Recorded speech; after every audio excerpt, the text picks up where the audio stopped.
12 മടങ്ങായി. ബഹുഭുജത്തിനെയും നമ്മൾ വിളിക്കുന്ന പേരാണ് 30. അങ്ങനെ 20, 30 ചേർത്താൽ 11, 12 by 3.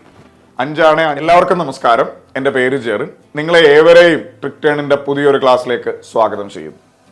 കഴിഞ്ഞ ദിവസം നടന്ന LDC പരീക്ഷയുടെ, അതായത് കണ്ണൂരിന്റെയും കൊല്ലത്തിന്റെയും LDC പരീക്ഷയുടെ മാത്സ് ആൻഡ് മെന്റൽ എബിലിറ്റി ചോദ്യങ്ങളുടെ ഏറ്റവും വിശദമായ ഒരു പഠനമാണ് നമ്മൾ ഇന്നത്തെ ഈ ഒരു ക്ലാസ് കൊണ്ട് ഉദ്ദേശിക്കുന്നത്. നിങ്ങൾ എല്ലാവരും കണ്ണൂരിന്റെയും കൊല്ലത്തിന്റെയും ചോദ്യ പേപ്പർ കണ്ടു കാണുമെന്ന് കരുതുന്നു. അത്യാവശ്യം നല്ല നിലവാരമുള്ള കണക്ക് ചോദ്യങ്ങളുള്ള ഒരു ചോദ്യ പേപ്പർ ആയിരുന്നു അത്. ജോമെട്രിയുടെ ചോദ്യങ്ങളൊക്കെ ഇഷ്ടംപോലെ കയറി വന്ന ഒരു ചോദ്യ പേപ്പർ ആയിരുന്നു അത്. അപ്പൊ നമ്മൾ ഇന്ന് ആ ചോദ്യ പേപ്പറിലെ ഓരോ മാത്സ് ആൻഡ് മെന്റൽ എബിലിറ്റി ചോദ്യങ്ങളും എടുക്കും. എന്നിട്ട് അത് ഓരോന്നും വളരെ വൃത്തിയായി പഠിക്കും. ഓരോ ചോദ്യത്തിൻ്റെയും കീഴിൽ പറയാൻ പറ്റുന്ന മുഴുവൻ കാര്യങ്ങളും, കണക്റ്റഡ് ആയിട്ടുള്ള മുഴുവൻ കാര്യങ്ങളും നമ്മൾ ഈ ഒരു ക്ലാസ്സുകൾ കൊണ്ട് പറയും. എന്നിട്ട് എക്സ്ട്രാ ഒരു ചോദ്യം, നമ്മളിപ്പോൾ അന്ന് ചോദ്യ പേപ്പറിൽ വന്നതിനേക്കാളും ഒരു സ്വല്പം കൂടെ വ്യത്യസ്തമായ, കുറച്ചുകൂടെ വലിയൊരു ചോദ്യം കൂടെ നമ്മൾ ചെയ്യും. അങ്ങനെ ഈ ഒരു ചോദ്യ പേപ്പറും അതുമായി റിലേറ്റ് ചെയ്തിട്ടുള്ള കാര്യങ്ങളും ഇനി എങ്ങനെ വന്നാലും ചെയ്യാൻ പറ്റുന്ന ഒരു പരുവത്തിലേക്ക് നമ്മൾ എത്തും. ഇന്നത്തെ ക്ലാസ് അവസാനിപ്പിക്കും. എന്നും പറയുന്ന കാര്യം ഞാൻ ഒന്നുകൂടെ പറയുന്നു. നമ്മുടെ ചാനലിൽ നിങ്ങൾ ആദ്യമായിട്ടാണെങ്കിൽ ഈ ക്ലാസ്സുകൾ ഉപകാരപ്പെട്ടാൽ സബ്സ്ക്രൈബ് ചെയ്യുന്ന കാര്യം മറക്കരുത്. ഇനിയുള്ള ക്ലാസ്സുകൾ നിങ്ങൾക്ക് നോട്ടിഫിക്കേഷനായിട്ട് കിട്ടാനായിട്ട് തൊട്ടടുത്തുള്ള ബെൽ ബട്ടൺ എനേബിൾ ചെയ്യുക. പിന്നെ ഇനി വരാൻ പോകുന്ന LDC എക്സാം എഴുതാൻ പോകുന്ന എല്ലാവർക്കും ഈ ക്ലാസ്സിൻ്റെ കാര്യങ്ങൾ ഒന്ന് പറഞ്ഞു കൊടുക്കുക. തീർച്ചയായും അവർക്ക് പ്രയോജനപ്പെടുന്നെങ്കിൽ തീർച്ചയായും പ്രയോജനപ്പെടട്ടെ. പിന്നെ മോസ്റ്റ് ഇമ്പോർട്ടൻ്റ് കാര്യം, നമ്മുടെ ടെലിഗ്രാം ചാനലിൽ നിങ്ങൾ ഇതുവരെയും ഇല്ല എങ്കിൽ തീർച്ചയായും അതിൽ ജോയിൻ ചെയ്യാനായിട്ട് ശ്രമിക്കുക. എക്സ്ട്രാ ഒരുപാട് കാര്യങ്ങൾ നമ്മൾ ആ ടെലിഗ്രാം ചാനലിലൂടെ ചെയ്യുന്നുണ്ട്. അതൊക്കെ മാക്സിമം നിങ്ങൾക്ക് പ്രയോജനപ്പെടണം. നിങ്ങൾ ഇതുവരെയും ഇല്ല നമ്മുടെ ടെലിഗ്രാം ചാനലിലെങ്കിൽ തീർച്ചയായും അതിൽ ജോയിൻ ചെയ്യുക. ട്രിക്ടേൺ എന്ന് ക്യാപിറ്റൽ ലെറ്ററിൽ ടെലിഗ്രാമിൻ്റെ മേളിൽ സെർച്ച് ചെയ്യുക. ടെലിഗ്രാം എടുക്കുമ്പോൾ തന്നെ നിങ്ങൾക്ക് മേളിൽ സെർച്ച് ചെയ്യാനായിട്ട് പറ്റും. അവിടെ TRIG സ്പേസ് ഇട്ട് TURN എന്ന് ക്യാപിറ്റൽ ലെറ്ററിൽ സെർച്ച് ചെയ്യുക. നിങ്ങൾക്ക് അതിൽ ജോയിൻ ചെയ്യാനായിട്ട് പറ്റും. അതല്ല, നമ്മുടെ എല്ലാ വീഡിയോയുടെയും ഡിസ്ക്രിപ്ഷനിൽ ടെലിഗ്രാം ചാനലിൻ്റെ ലിങ്ക് ഉണ്ട്. അതുവഴിയും നിങ്ങൾക്ക് മാക്സിമം അതിൽ ജോയിൻ ചെയ്യാം. അപ്പോൾ ഒട്ടും സമയം കളയാതെ കഴിഞ്ഞ LDCയുടെ ക്വസ്റ്റ്യൻ പേപ്പർ ഏറ്റവും ഡീറ്റെയിൽ ആയിട്ട് പഠിക്കാനായിട്ട്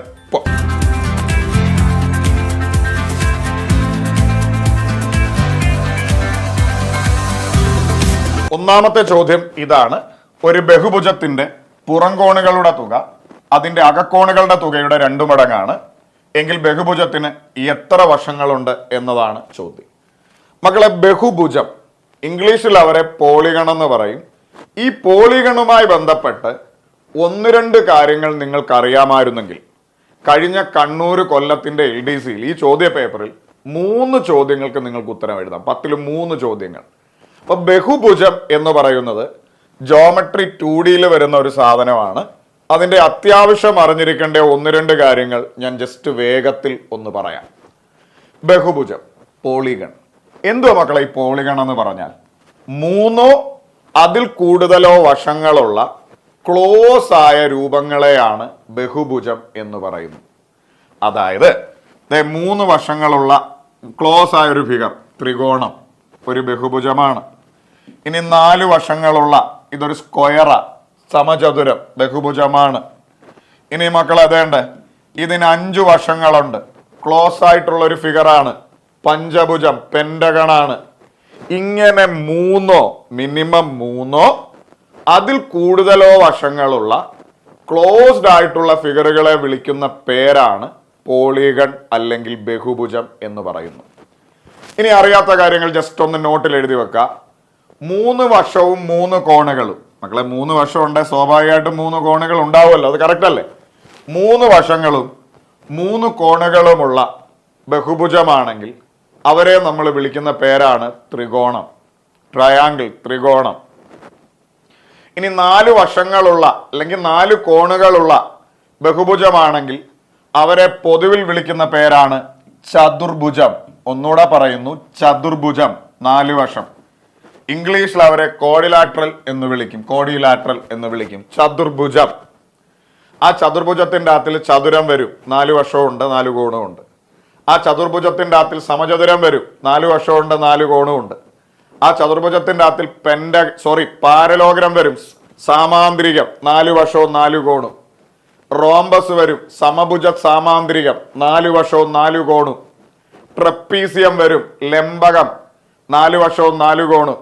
ഇങ്ങനെ 4 വശവും 4 കോണുകളുമുള്ള ഏത് സാധനത്തെയും പൊതുവെ വിളിക്കുന്ന പേരാണ് ചതുർഭുജം, കോഡിലാട്രൽ.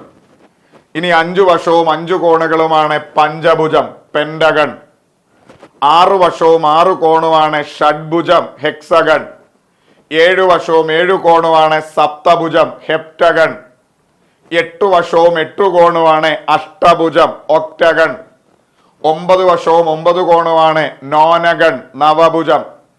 10 വശവും 10 കോണുമാണ് ഡെക്കഗൺ, ദശഭുജം, ദശാവതാരം, 10 വശം. 10 രൂപങ്ങളിൽ കമലഹാസൻ അഭിനയിച്ച സിനിമയാണ്. അതേപോലെ ദശഭുജം, 10 വശവും 10 കോണും. അപ്പോൾ ഒന്നുകൂടെ പറയുന്നു, ത്രികോണം 3 വശം 3 കോൺ, ട്രയാങ്കിൾ. ചതുർഭുജം 4 വശം 4 കോൺ. 4 വശവും 4 കോണുമുള്ള എല്ലാ സാധനങ്ങളെയും പൊതുവെ വിളിക്കുന്ന പേരാണ് ചതുർഭുജം, കോഡിലാട്രൽ. 5 വശവും 5 കോണും പഞ്ചഭുജം, പെന്റഗൺ. 6 വശവും 6 കോണും ഷഡ്ഭുജം, ഹെക്സഗൺ. 7 വശവും 7 കോണും സപ്തഭുജം, ഹെപ്റ്റഗൺ, സപ്തഭുജം. 8 വശവും 8 കോണും അഷ്ടഭുജം, ഒക്ടഗൺ. 9 വശവും 9 കോണും നവഭുജം, നോനഗൺ. 10 വശവും 10 കോണും ദശഭുജം, ദശഭുജൻ, ഡെക്കഗൺ. പഠിച്ചു വെച്ചോളുക. ഇനി മക്കളെ 2 ഇമ്പോർട്ടൻ്റ് ആയിട്ടുള്ള സാധനം. മക്കളെ, ഏതൊരു ബഹുഭുജത്തിനും അകക്കോണും ഉണ്ട്, പുറം കോണും ഉണ്ട്. ഇംഗ്ലീഷിൽ ഇന്റീരിയർ ആംഗിളും ഉണ്ട്, എക്സ്റ്റീരിയർ ആംഗിളും ഉണ്ട്. അതായത് അകത്തെ കോണും ഉണ്ട്, പുറത്തെ കോണും ഉണ്ട്. ആന്തരകോണും ഉണ്ട്, ബാഹ്യ കോണും ഉണ്ട്. ഏതൊരു ബഹുഭുജത്തിൻ്റെയും ആന്തരകോണുകളുടെ തുക കാണാൻ ഓർത്തു വെച്ചോളുക, n-2 × 180 ആണ്. ഏതൊരു ബഹുഭുജത്തിൻ്റെയും ആന്തരകോണുകളുടെ തുക കാണാൻ, അകത്തെ കോണുകളുടെ തുക കാണാൻ n-2 × 180. എന്നിന്റെ സ്ഥാനത്ത് എത്ര വശമുണ്ടോ അത്. അപ്പൊ 3 വശമുള്ള ഒരു ബഹുഭുജമാണ് 3 - 2, അതായത് 1 × 180. 180 3 വശം എന്ന് പറഞ്ഞാൽ ത്രികോണമാണ്, അത് 180 അല്ലേ? ആലോചിച്ച് നോക്ക്. ഇനി 4 വശമുള്ള ബഹുഭുജമാണ് 4 - 2, 2 × 180. ഇനി 5 വശമുള്ള ബഹുഭുജമാണ് 5 - 2 × 180. 6 വശമുള്ള ബഹുഭുജമാണ് 6 - 2 × 180. മക്കളെ, ഏതൊരു ബഹുഭുജത്തിൻ്റെയും അകക്കോണുകളുടെ തുക കാണാൻ n-2 × 180 ആണ് എന്ന് ഓർത്തു വെക്കുക.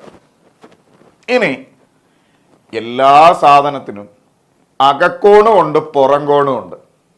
അതായത് ആന്തരകോൺ അകത്ത്, ബാഹ്യകോൺ വെളിയിൽ.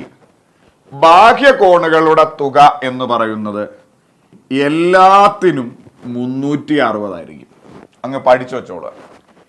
ഏതൊരു ബഹുഭുജം, അത് 10 വശമുള്ള ബഹുഭുജമായിക്കോട്ടെ, 5 വശമുള്ള ബഹുഭുജമായിക്കോട്ടെ, 7 വശമുള്ള ബഹുഭുജമായിക്കോട്ടെ, ബാഹ്യ കോണുകളുടെ തുക കാണാൻ ബാഹ്യകോണുകളുടെ തുക എപ്പോഴും 360 ആയിരിക്കും. 360 ആയിരിക്കും. ഇപ്പൊ ഇത് ഓർക്കാനായിട്ട് ഞാൻ ജസ്റ്റ് ഒരു പഞ്ചഭുജം വരച്ച് കാണിക്കാം. ഇതൊരു പഞ്ചഭുജമാണ്. ആലോചിച്ച് നോക്ക്, പെന്റഗണ, പഞ്ചഭുജം. ഇതെല്ലാം ഇവരുടെ ആന്തരകോണ, അകത്തെ കോൺ അല്ലെങ്കിൽ അകക്കോൺ, ഇന്റീരിയർ ആംഗിൾ.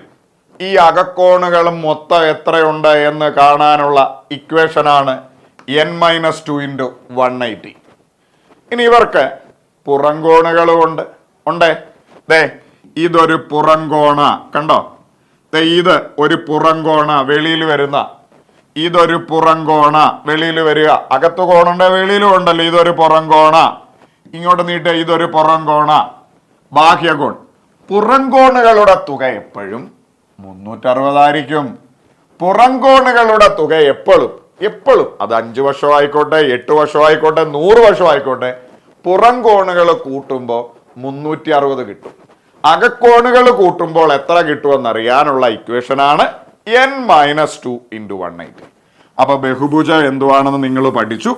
അകക്കോണുകളുടെ തുക കാണാനുള്ള ഇക്വേഷൻ n-2 × 180 ആണെന്ന് നമ്മൾ പഠിച്ചു. പുറത്തെ കോണുകളുടെ തുക എപ്പോഴും 360 എന്ന് നമ്മൾ പഠിച്ചു. ഇനി ചോദ്യത്തിലേക്ക് വരാം. ഒരു ബഹുഭുജത്തിന്റെ പുറംകോണുകളുടെ തുക അകക്കോണുകളുടെ തുകയുടെ 2 മടങ്ങ്. അപ്പോഴേ നിങ്ങൾ ആലോചിക്കുക, അകക്കോൺ എത്രയാണോ അതിൻ്റെ 2 മടങ്ങായിരിക്കും പുറംകോണം എന്ന് പറയുന്നു. എക്സും വൈയും ഒക്കെ വെച്ച് വേണം നമുക്ക് ചെയ്യാം, അതവിടെ നിൽക്കട്ടെ.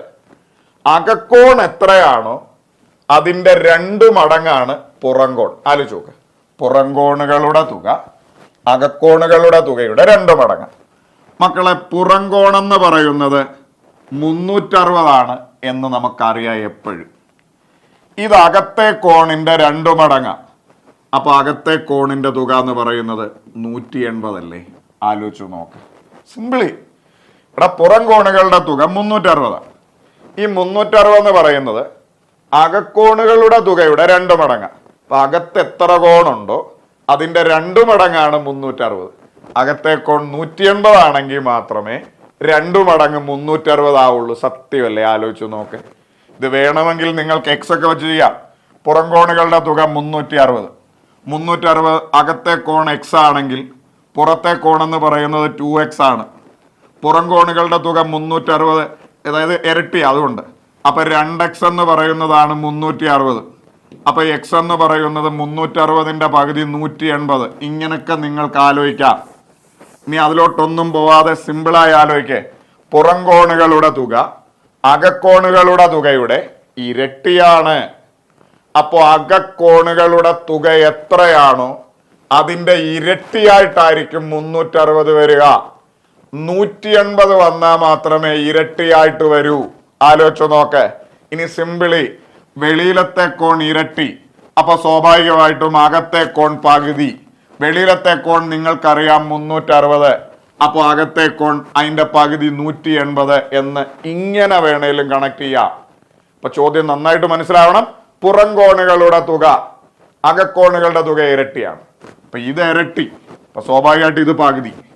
അപ്പൊ നമുക്ക് മനസ്സിലായി ഈ ബഹുഭുജത്തിന്റെ അകത്തെ കോണുകൾ കൂട്ടുമ്പോൾ 180. എടാ, അകത്തെ കോണുകൾ കൂട്ടുമ്പോൾ 180 വരണമെങ്കിൽ അത്യാവശ്യം ചിന്തിക്കുന്ന ആളുകൾക്കറിയാം അതൊരു ത്രികോണമാ. ത്രികോണത്തിനാണ് അകത്തെ കോണുകൾ കൂട്ടുമ്പോൾ 180 വരിക. അപ്പോൾ അതിന് 3 വശവുമുണ്ട്, 3 കോണുകളുമുണ്ട്. നമ്മളോട് ചോദിച്ചേക്കുന്നു ആ ബഹുഭുജത്തിന് എത്ര വശമുണ്ട്? 3 സെറ്റ്. ഇനി അതല്ല, നിങ്ങൾക്ക് അങ്ങനെ ചിന്തിക്കാൻ പറ്റുന്നില്ല. വിളയിലത്തെ കോൺ 360 എല്ലാത്തിനും, അകത്തെ കോൺ 180. അകത്തെ കോണുകളുടെ തുക കാണാനുള്ള ഇക്വേഷനാണ് n-2 × 180. n-2 × 180 ആണ് അകത്തെ കോണുകളുടെ തുക.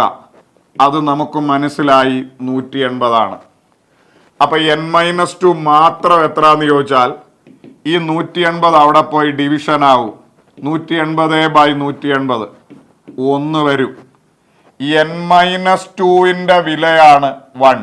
ആലോചിക്കേ.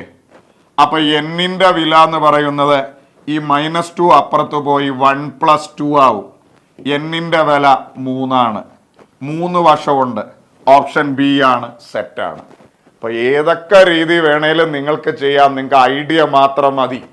അപ്പൊ ഒന്നുകൂടെ പെട്ടെന്ന്, ഒരു ബഹുഭുജത്തിന്റെ പുറംകോണുകളുടെ തുക അകക്കോണുകളുടെ തുകയുടെ 2 മടങ്ങ. പുറംകോൺ 2 മടങ്ങാവും. അപ്പൊ പുറംകോൺ 360. 360 എന്ന് പറയുന്നത് 2 മടങ്ങ് ഇരട്ടിയാണ്. പുറംകോൺ ഇരട്ടിയാണ്, അകക്കോൺ അതിന്റെ പകുതിയാണ് 180. ഇത് കണക്ട് ചെയ്യുമ്പോൾ തന്നെ മനസ്സിലാവും അകത്തെ കോൺ 180 ആവുന്നത് ത്രികോണത്തിനാണ്. ത്രികോണത്തിന് 3 വശമുണ്ട്. അങ്ങനെ ഡയറക്റ്റ് ആയിട്ട് എടുക്കാം. ഇനി അതല്ല, അകത്തെ കോണുകളുടെ തുക കാണാനുള്ള ഇക്വേഷൻ n-2 × 180 ആണ്. അതാണ് ഈ പറയുന്ന 180. ആ 180 അപ്പുറത്ത് പോയി ഡിവിഷൻ വന്ന n-2ന്റെ വില 1 ആയിട്ട് വരും. n-2 1 ആണ്. എന്നിന്റെ വില കാണാൻ 1 + 2 3 എന്ന് കിട്ടും. ഇതേപോലെ ഒരു ചോദ്യം കൂടെ. ഒരു ബഹുഭുജത്തിന്റെ പുറംകോണുകളുടെ തുകയുടെ ഇരട്ടിയാണ് അകക്കോണുകളുടെ തുകയെങ്കിൽ ആ ബഹുഭുജത്തിന് എത്ര വശങ്ങളുണ്ട് എന്നതാണ് ചോദ്യം. ചോദ്യം നൈസായിട്ട് തിരിഞ്ഞിട്ടുണ്ട്, ശ്രദ്ധിക്കുക. ഒരു ബഹുഭുജത്തിന്റെ പുറംകോണുകളുടെ തുകയുടെ ഇരട്ടിയാണ് അകക്കോണുകളുടെ തുക. നമുക്കെല്ലാവർക്കും അറിയാം പുറംകോണുകളുടെ തുക 360. അതിൻ്റെ ഇരട്ടിയാണ് അകക്കോണുകളുടെ തുക. അപ്പോൾ അകക്കോണുകളുടെ തുക എന്ന് പറയുന്നത് അതിൻ്റെ ഇരട്ടി 720 എന്ന് വരും. ചോദ്യം മാറിയത് നിങ്ങൾ മനസ്സിലാക്കി, കൺസെപ്റ്റ് മനസ്സിലാക്കി. ഒന്നുകൂടെ, ഒരു ബഹുഭുജത്തിന്റെ പുറംകോണുകളുടെ തുകയുടെ ഇരട്ടിയാണ് അകക്കോണുകളുടെ തുക.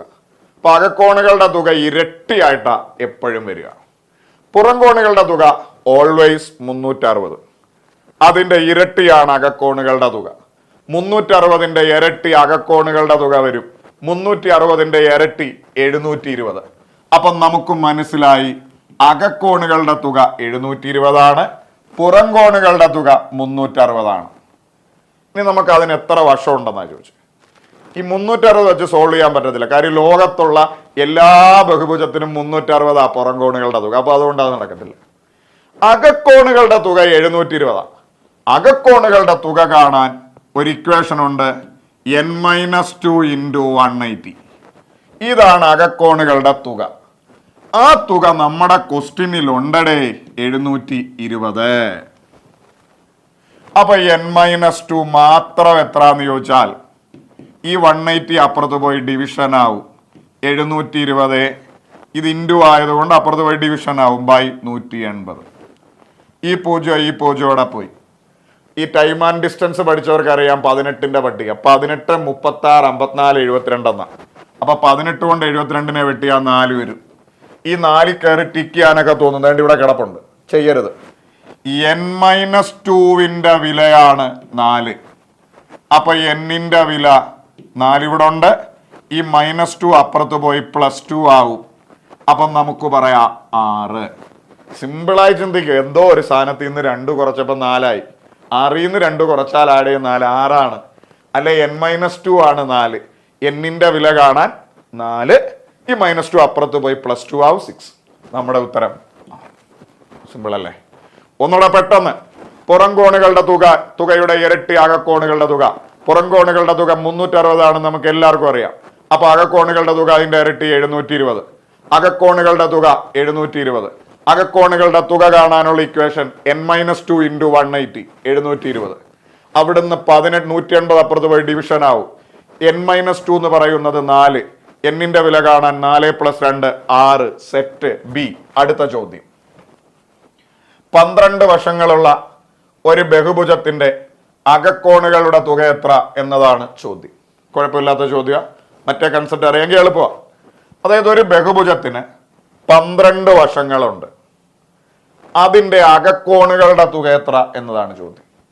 പുറംകോണുകളുടെ തുക ചോദിച്ചായിരുന്നെങ്കിൽ കണ്ണഞ്ചിപ്പിക്കുന്ന വേഗത്തിൽ നമുക്ക് 360 എന്ന് പറയാം. അതങ്ങനെ ചോദിച്ച് കണ്ടിട്ടില്ല, കാര്യം എളുപ്പമാണ്. നമുക്ക് അകക്കോണുകളുടെ തുകയാണ്. ഏതൊരു ബഹുഭുജത്തിന്റെയും അകക്കോണുകളുടെ തുക കാണാനുള്ള ഇക്വേഷനാണ് n-2 × 180. n-2 × 180 ആണ് അകക്കോണുകളുടെ തുക. അകക്കോണുകളുടെ തുക നമുക്ക് കണ്ടുപിടിക്കണം. അപ്പൊ n ക്വസ്റ്റ്യനിലുണ്ട്. n എന്ന് പറഞ്ഞാൽ എത്ര വശമുണ്ടോ അത്. 12 വശം. n-ന്റെ സ്ഥാനത്ത് 12. 12 - 2 × 180. 12ൽ നിന്ന് 2 പോയാൽ 10. 10 × 180 നമുക്ക് പറയാം 1800. 1800 ഓപ്ഷൻ സി. ഒരു ബഹുഭുജത്തിന്റെ അകക്കോണുകളുടെ തുക കാണാൻ n-2 × 180. n എന്ന് പറഞ്ഞാൽ എത്ര വശമുണ്ടോ അത്. 12 വശം. 12 - 2 10 × 180 1800. ഇതേപോലെ ഒരു ചോദ്യം ഇവിടെ. ഒരു നവഭുജത്തിന്റെ അകക്കോണുകളുടെ തുക എത്ര ഡിഗ്രിയാണ് എന്നതാണ് ചോദ്യം. അപ്പൊ ഒരു നവഭുജമുണ്ട്, അവരുടെ അകക്കോണുകളുടെ തുക വേണം. മക്കളെ, അകക്കോണുകളുടെ തുക കാണാൻ പുറംകോണാണ് 360. അകക്കോണുകളുടെ തുക കാണാൻ ഉള്ള ഇക്വേഷൻ നമുക്കെല്ലാവർക്കും അറിയാം n-2 × 180. n-ന്റെ സ്ഥാനത്ത് അതിനെത്ര വശമുണ്ടോ അത്. എത്ര വശമുണ്ട് എന്ന് ഡയറക്റ്റ് ആയിട്ട് പറഞ്ഞിട്ടില്ല.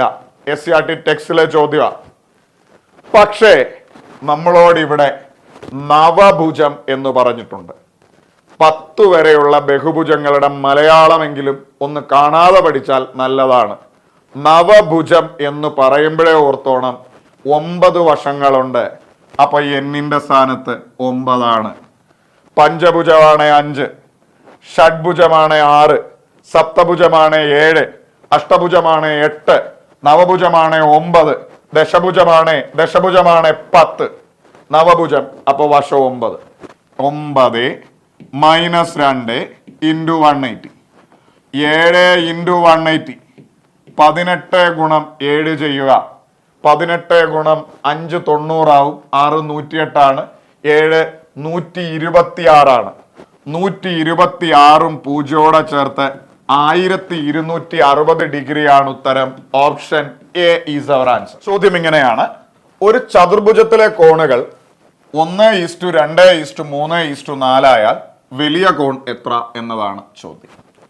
വാക്ക് ശ്രദ്ധിക്കുക, ചതുർഭുജം. ഇംഗ്ലീഷിൽ അവരെ കോഡിലാറ്ററൽ എന്ന് പറയും, ചതുർഭുജം. മക്കളെ, ചതുർഭുജം എന്ന് പറഞ്ഞാൽ 4 വശങ്ങളുള്ള ഒരു ബഹുഭുജമാണ്. 4 വശങ്ങളുള്ള ഏത് ബഹുഭുജത്തിനെയും നമ്മൾ വിളിക്കുന്ന പേരാണ് ചതുർഭുജം. അത് ചതുരമാവാം, സമചതുരമാവാം, സാമാന്തരികമാകാം, സമഭുജ സാമാന്തരികമാകാം, വാട്ടവർ, ലംബകമാകാം. 4 വശവും 4 കോണുമുള്ള എല്ലാ ബഹുഭുജങ്ങളെയും വിളിക്കുന്ന പേരാണ് ചതുർഭുജം.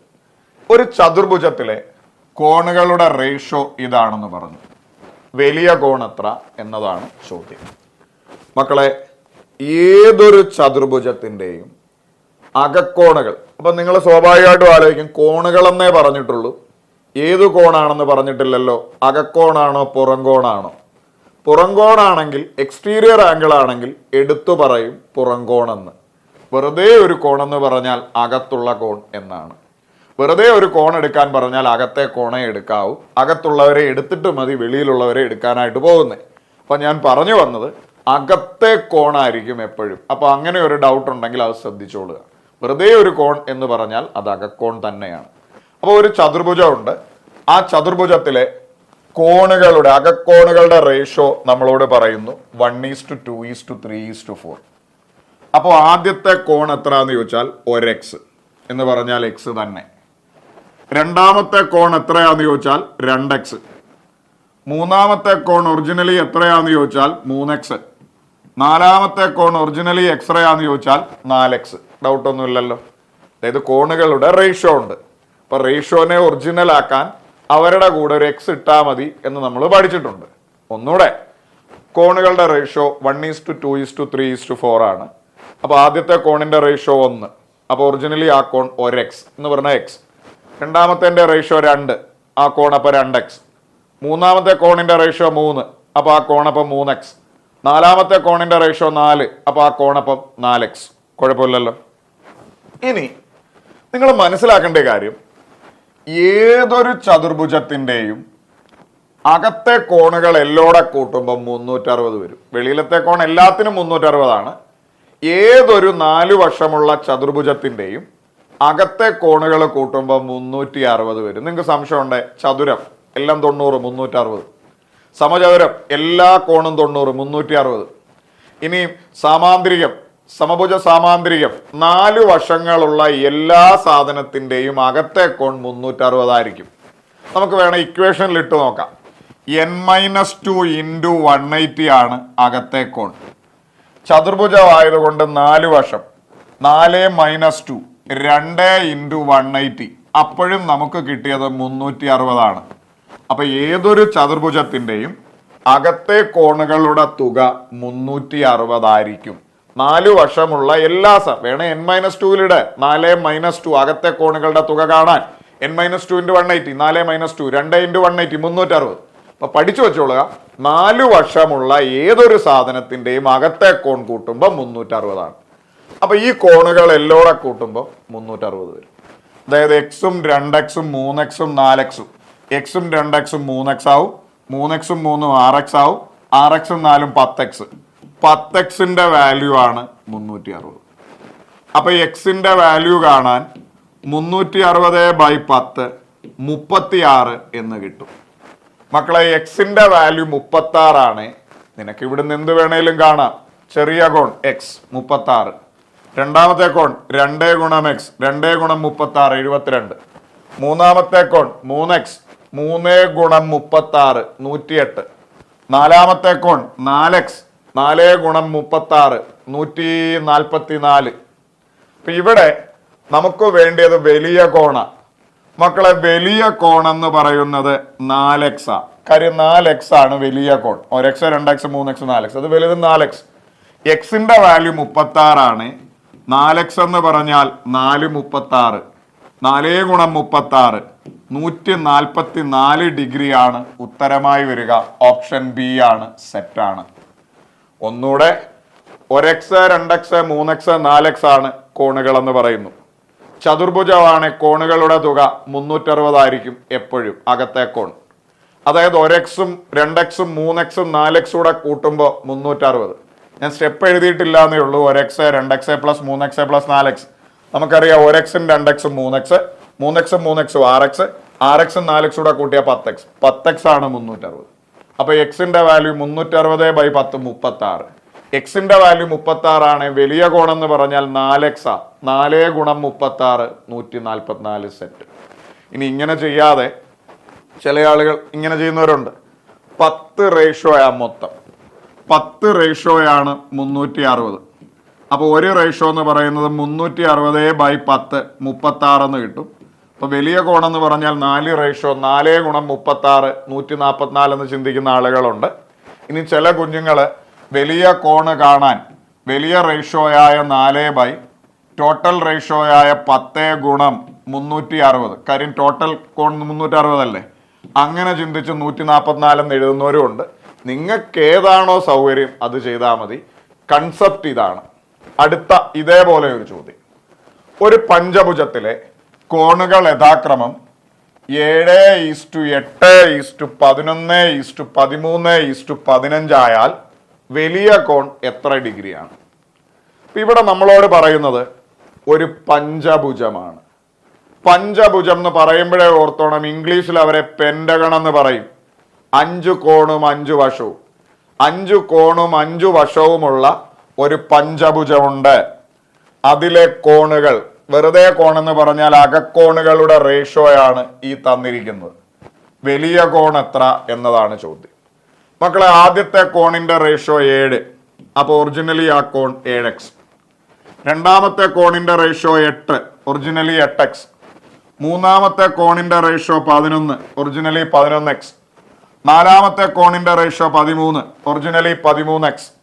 അഞ്ചാമത്തെ കോണിന്റെ റേഷ്യോ 15. Originally 15x. ഇതാണ് പെന്റഗണിലെ പഞ്ചഭുജത്തിലെ 5 കോണുകൾ എന്ന് പറയുന്നു. 7x 8x 11x 13x 15x. Okay, ഈ കോണുകളുടെ തുക നമ്മൾ അങ്ങ് കണ്ടുപിടിക്കുക. ചതുർഭുജമായിരുന്നെങ്കിൽ 4 വശമുള്ള എല്ലാ സാധനവും 360 ആണ്. 3 വശമാണെങ്കിൽ അത് 180 ആണ്, ത്രികോണമാണ്. പക്ഷെ 5 വശം കൂട്ടുമ്പോൾ അകത്തെ കോണുകൾ കൂട്ടുമ്പോൾ എത്ര കിട്ടുമെന്ന് അറിയത്തില്ല. അവിടെയാണ് അകത്തെ കോണുകളുടെ തുക കാണാൻ നമ്മളൊരു ഇക്വേഷൻ പഠിച്ചിട്ടുണ്ട്. ഇടയ മക്കളെ, n-2 × 180 ആണ് അകത്തെ കോണുകളുടെ തുക. ഏതൊരു ബഹുഭുജത്തിന്റെയും 5 വശം 10 വശം 50 വശം അകത്തെ കോണുകളുടെ തുക കാണാൻ n-2 × 180. എന്നിന്റെ സ്ഥാനത്ത് എത്ര വശമുണ്ടോ അത് പഞ്ചഭുജമാണ്. 5 വശം. 5 - 2 × 180 3 ഗുണം 180 540. നമുക്ക് മനസ്സിലായി അകത്തെ കോണുകളുടെ തുക 540. പഞ്ചഭുജമായതുകൊണ്ട് കണ്ടുപിടിക്കേണ്ടി വന്നു. ചതുർഭുജമാണ്, ഡയറക്റ്റ് 360 കൊടുക്കാം. ഈ അകത്തെ കോണുകളുടെ തുക 540. അതായത് ഇതെല്ലോടെ കൂട്ടുമ്പോൾ 540. വേണേ പ്ലസ് ഒക്കെ എഴുതി സ്റ്റെപ്പ് എഴുതാം, അതിന്റെ ആവശ്യമില്ല. ഇതെല്ലോടെ കൂട്ടിക്കേ. 7x 8x കൂടെ കൂട്ടിയാ 15x. 15x 15x-ഉം 11x കൂടെ കൂട്ടുമ്പോൾ 26x. 26x-ഉം 13x കൂടെ കൂട്ടുമ്പോൾ 39x. 39x-ഉം 15x കൂടെ കൂട്ടുമ്പോൾ 54x ആണ് ഈ കോണുകളുടെ തുക. അത് നമുക്ക് ക്വസ്റ്റ്യനിൽ നിന്ന് നമ്മൾ കണ്ടുപിടിച്ചു 540. 54x ആണ് 540. അപ്പൊ എക്സിന്റെ വാല്യൂ കാണാൻ 540/54. എക്സിന്റെ വാല്യൂ നമുക്ക് 10 എന്ന് കിട്ടി. എക്സിന്റെ വാല്യൂ 10 എന്ന് കിട്ടിയ എല്ലാ കോണുകളും നമുക്ക് കാണാം. ഇത് 7x 7 10 70, 8 10 80, 11 ഗുണം 10 110, 130 150. നമ്മളോട് വലിയ കോൺ എത്ര എന്നതാണ് ചോദിച്ചേക്കുന്നത്. ചെറിയ കോൺ ചോദിച്ചായിരുന്നു 7x കാണാം. വലിയ കോൺ എന്ന് പറയുന്നത് 15x ആണ്. 15 ഗുണം 10 150 എന്ന് പറയാം. 15ഉം x 10 150 ഡിഗ്രിയാണ്. ഓപ്ഷൻ സി ആണ്, സെറ്റാണ്. മുമ്പോട്ട് മാറും. അപ്പൊ മക്കളെ, നിങ്ങൾ മറന്നു പോകണ്ട, ഒന്നുകൂടെ ഒരു പഞ്ചഭുജമാണ്. അവരുടെ കോണിന്റെ ratio 7 8 11 13 15. 7x 8x 11x 13x 15x. പഞ്ചഭുജത്തിലെ അകക്കോൺ, വെറും കോൺ എന്നാ പറയുന്നത്, അകക്കോൺ. അത് അകക്കോണുകളുടെ തുക നമുക്കറിയത്തില്ല. സോ നമ്മൾ n-2 × 180 ഇട്ടു. അകക്കോണുകളുടെ തുക 540. ഇതെല്ലോടെ കൂട്ടുമ്പോൾ 540 വരും. ഇതെല്ലോടെ കൂട്ടുമ്പോൾ 54x ആണ്. അതാണ് 540. അതിനകത്തുനിന്ന് എക്സിന്റെ വാല്യൂ നമ്മൾ 10 എന്ന് കണ്ടുപിടിച്ചു. എക്സിന്റെ വാല്യൂ 10 എന്ന് കിട്ടിയാൽ നമുക്ക് വലിയ കോൺ വേണം. അത് 15x ആണ്. 15 ഗുണം 10 150. പക്ക ക്ലിയർ ആണ്. മുമ്പോട്ട് വാ. ഇനി എല്ലാവരോടും കൂടെ ഒരു കാര്യം കൂടെ പറയട്ടെ. വലിയ കോണാണ് ചോദിക്കുന്നതുകൊണ്ട് 15 ടോട്ടൽ റേഷ്യോ ആയ 54, ഇതിലൂടെ കൂട്ടുമ്പോൾ 54 ഇൻറ്റു ആകെ കോണായ 540 എന്ന് എഴുതിയാലും ഈ പറയുന്ന പോലെ 150 എന്ന് പറയുന്ന ഉത്തരത്തിലേക്ക് നിങ്ങൾക്ക് എത്താവുന്നേ ഉള്ളൂ.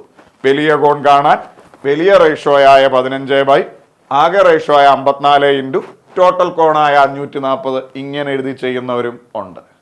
മക്കളെ, നിങ്ങൾക്ക് ഇപ്പൊ മനസ്സിലായി കാണും. ബഹുഭുജം എന്ന് പറയുന്ന കൺസെപ്റ്റിലെ അകക്കോണും പുറംകോണും അറിയാമെങ്കിൽ മാത്രം നിങ്ങൾക്ക് പുറംകോണുകളുടെ തുക അകക്കോണുകളുടെ തുക അറിഞ്ഞിരുന്നെങ്കിൽ മാത്രം ആ പരീക്ഷയ്ക്ക് 3 ചോദ്യങ്ങളുടെ ഉത്തരങ്ങൾ നിങ്ങൾക്ക് കുറഞ്ഞ പക്ഷം എഴുതാൻ പറ്റുമായിരുന്നു. നമ്മൾ ജോമെട്രിയുടെ റിവിഷൻ ക്ലാസ് 2D ചെയ്തതാണ്. ആ ഒരു സമയത്ത് ഇത് കംപ്ലീറ്റ് ആയിട്ട് ബഹുഭുജത്തെക്കുറിച്ചുള്ള അറിയേണ്ട കാര്യങ്ങളെല്ലാം പറഞ്ഞതാണ്. അതേപോലെ തന്നെ ബഹുഭുജം കൃത്യമായ നോട്ട് നമ്മുടെ ടെലിഗ്രാം ചാനലിൽ ജോമെട്രി 2D കംപ്ലീറ്റ് ആയിട്ട് 2Dയും തന്നു 3D ഒരു ക്യാപ്സൂൾ പരുവത്തിൽ തന്നിട്ടുണ്ട്. അറ്റ്ലീസ്റ്റ് അതെങ്കിലും ഒന്ന് വായിച്ച് വിട്ടുപോയ ആളുകൾക്ക് ഈസി ആയിട്ട് എഴുതാൻ പറ്റുന്ന 3 ചോദ്യങ്ങളായിരുന്നു ഇത്. അപ്പൊ ആ 3 ചോദ്യങ്ങൾ നമ്മൾ പഠിച്ചു. അതിന്റെ കണക്റ്റഡ് ആയിട്ട് കുറച്ചുകൂടെ വലിയ ചോദ്യങ്ങൾ നമ്മൾ ചെയ്തു.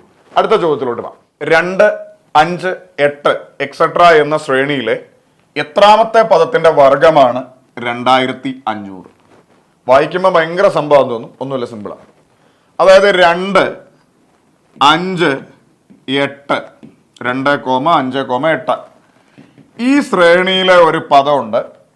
ആ പദത്തിന്റെ വർഗം 2500 ആണ്. ഈ ശ്രേണിയിൽ ഒരു പദമുണ്ട്. ആ പദത്തിന്റെ സ്ക്വയർ എന്ന് പറയുന്നത് 2500 ആണ്. അപ്പൊ എത്രാമത്തെ പദത്തിന്റെ സ്ക്വയർ ആണ് എന്നാണ് ചോദിച്ചിരിക്കുന്നത്. അപ്പൊ നമുക്ക് എല്ലാവർക്കും അറിയാം 2500ന്റെ റൂട്ട് 50 ആണ്. 2500ന്റെ കാര്യം 25ന്റെ റൂട്ട് 5 ആണ്. റൂട്ട് എടുക്കുമ്പോൾ 2 പൂജ്യത്തിന് പകരം 1 പൂജ്യമാണ് നമ്മൾ റൂട്ടിൽ സ്ക്വയർ റൂട്ടിൽ എടുക്കുക.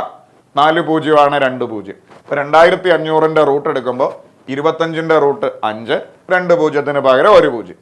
അപ്പൊ ഈ ശ്രേണിയിലെ 50 എന്ന് പറയുന്ന പദത്തിന്റെ സ്ക്വയർ ആണ് 2500 ആയിട്ട് വരിക.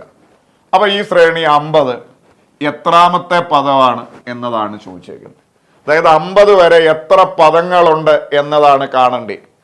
ഒരു അരിതമെറ്റിക് പ്രോഗ്രഷനിൽ എത്ര പദം, നമ്പർ ഓഫ് ടേംസ്, എത്ര പദങ്ങൾ, അല്ലെങ്കിൽ 50 എത്രാമത്തെ പദമാണ്, അല്ലെങ്കിൽ 50 വരെ എത്ര പദങ്ങളുണ്ട്, നമ്പർ ഓഫ് ടേംസ് കാണാൻ നമ്മൾ പഠിച്ചു. അവസാന പദം മൈനസ് ആദ്യ പദം ഡിവൈഡഡ് ബൈ പൊതുവ്യത്യാസം +1. ഇംഗ്ലീഷിൽ പറയുവാണ് last term minus first term divided by പൊതുവ്യത്യാസം കോമൺ ഡിഫറൻസ് +1.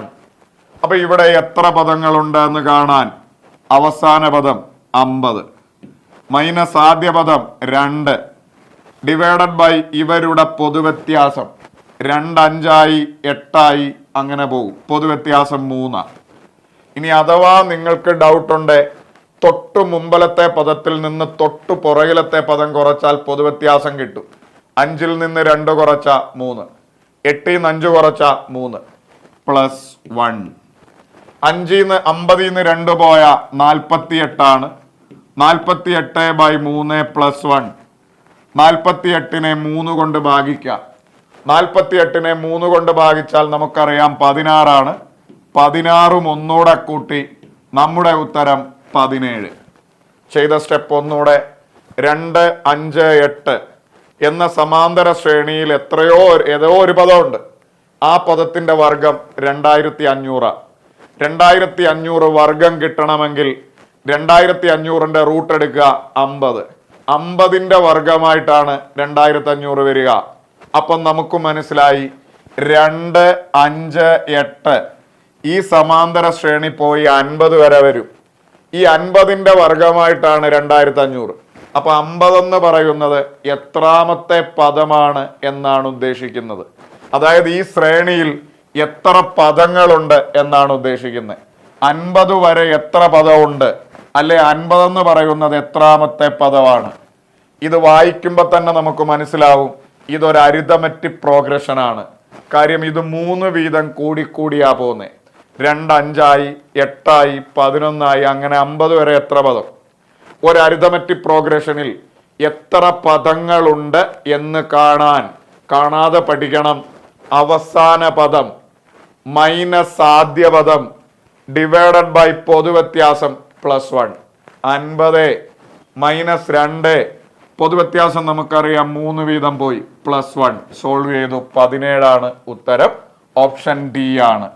ഇതേപോലെ ഒരു ചോദ്യോടെ 28, 32, 36 എക്സെട്ര എന്ന സമാന്തര ശ്രേണിയുടെ എത്രാമത്തെ പദത്തിന്റെ വർഗമാണ് 1,60,000 എന്നതാണ് ചോദ്യം.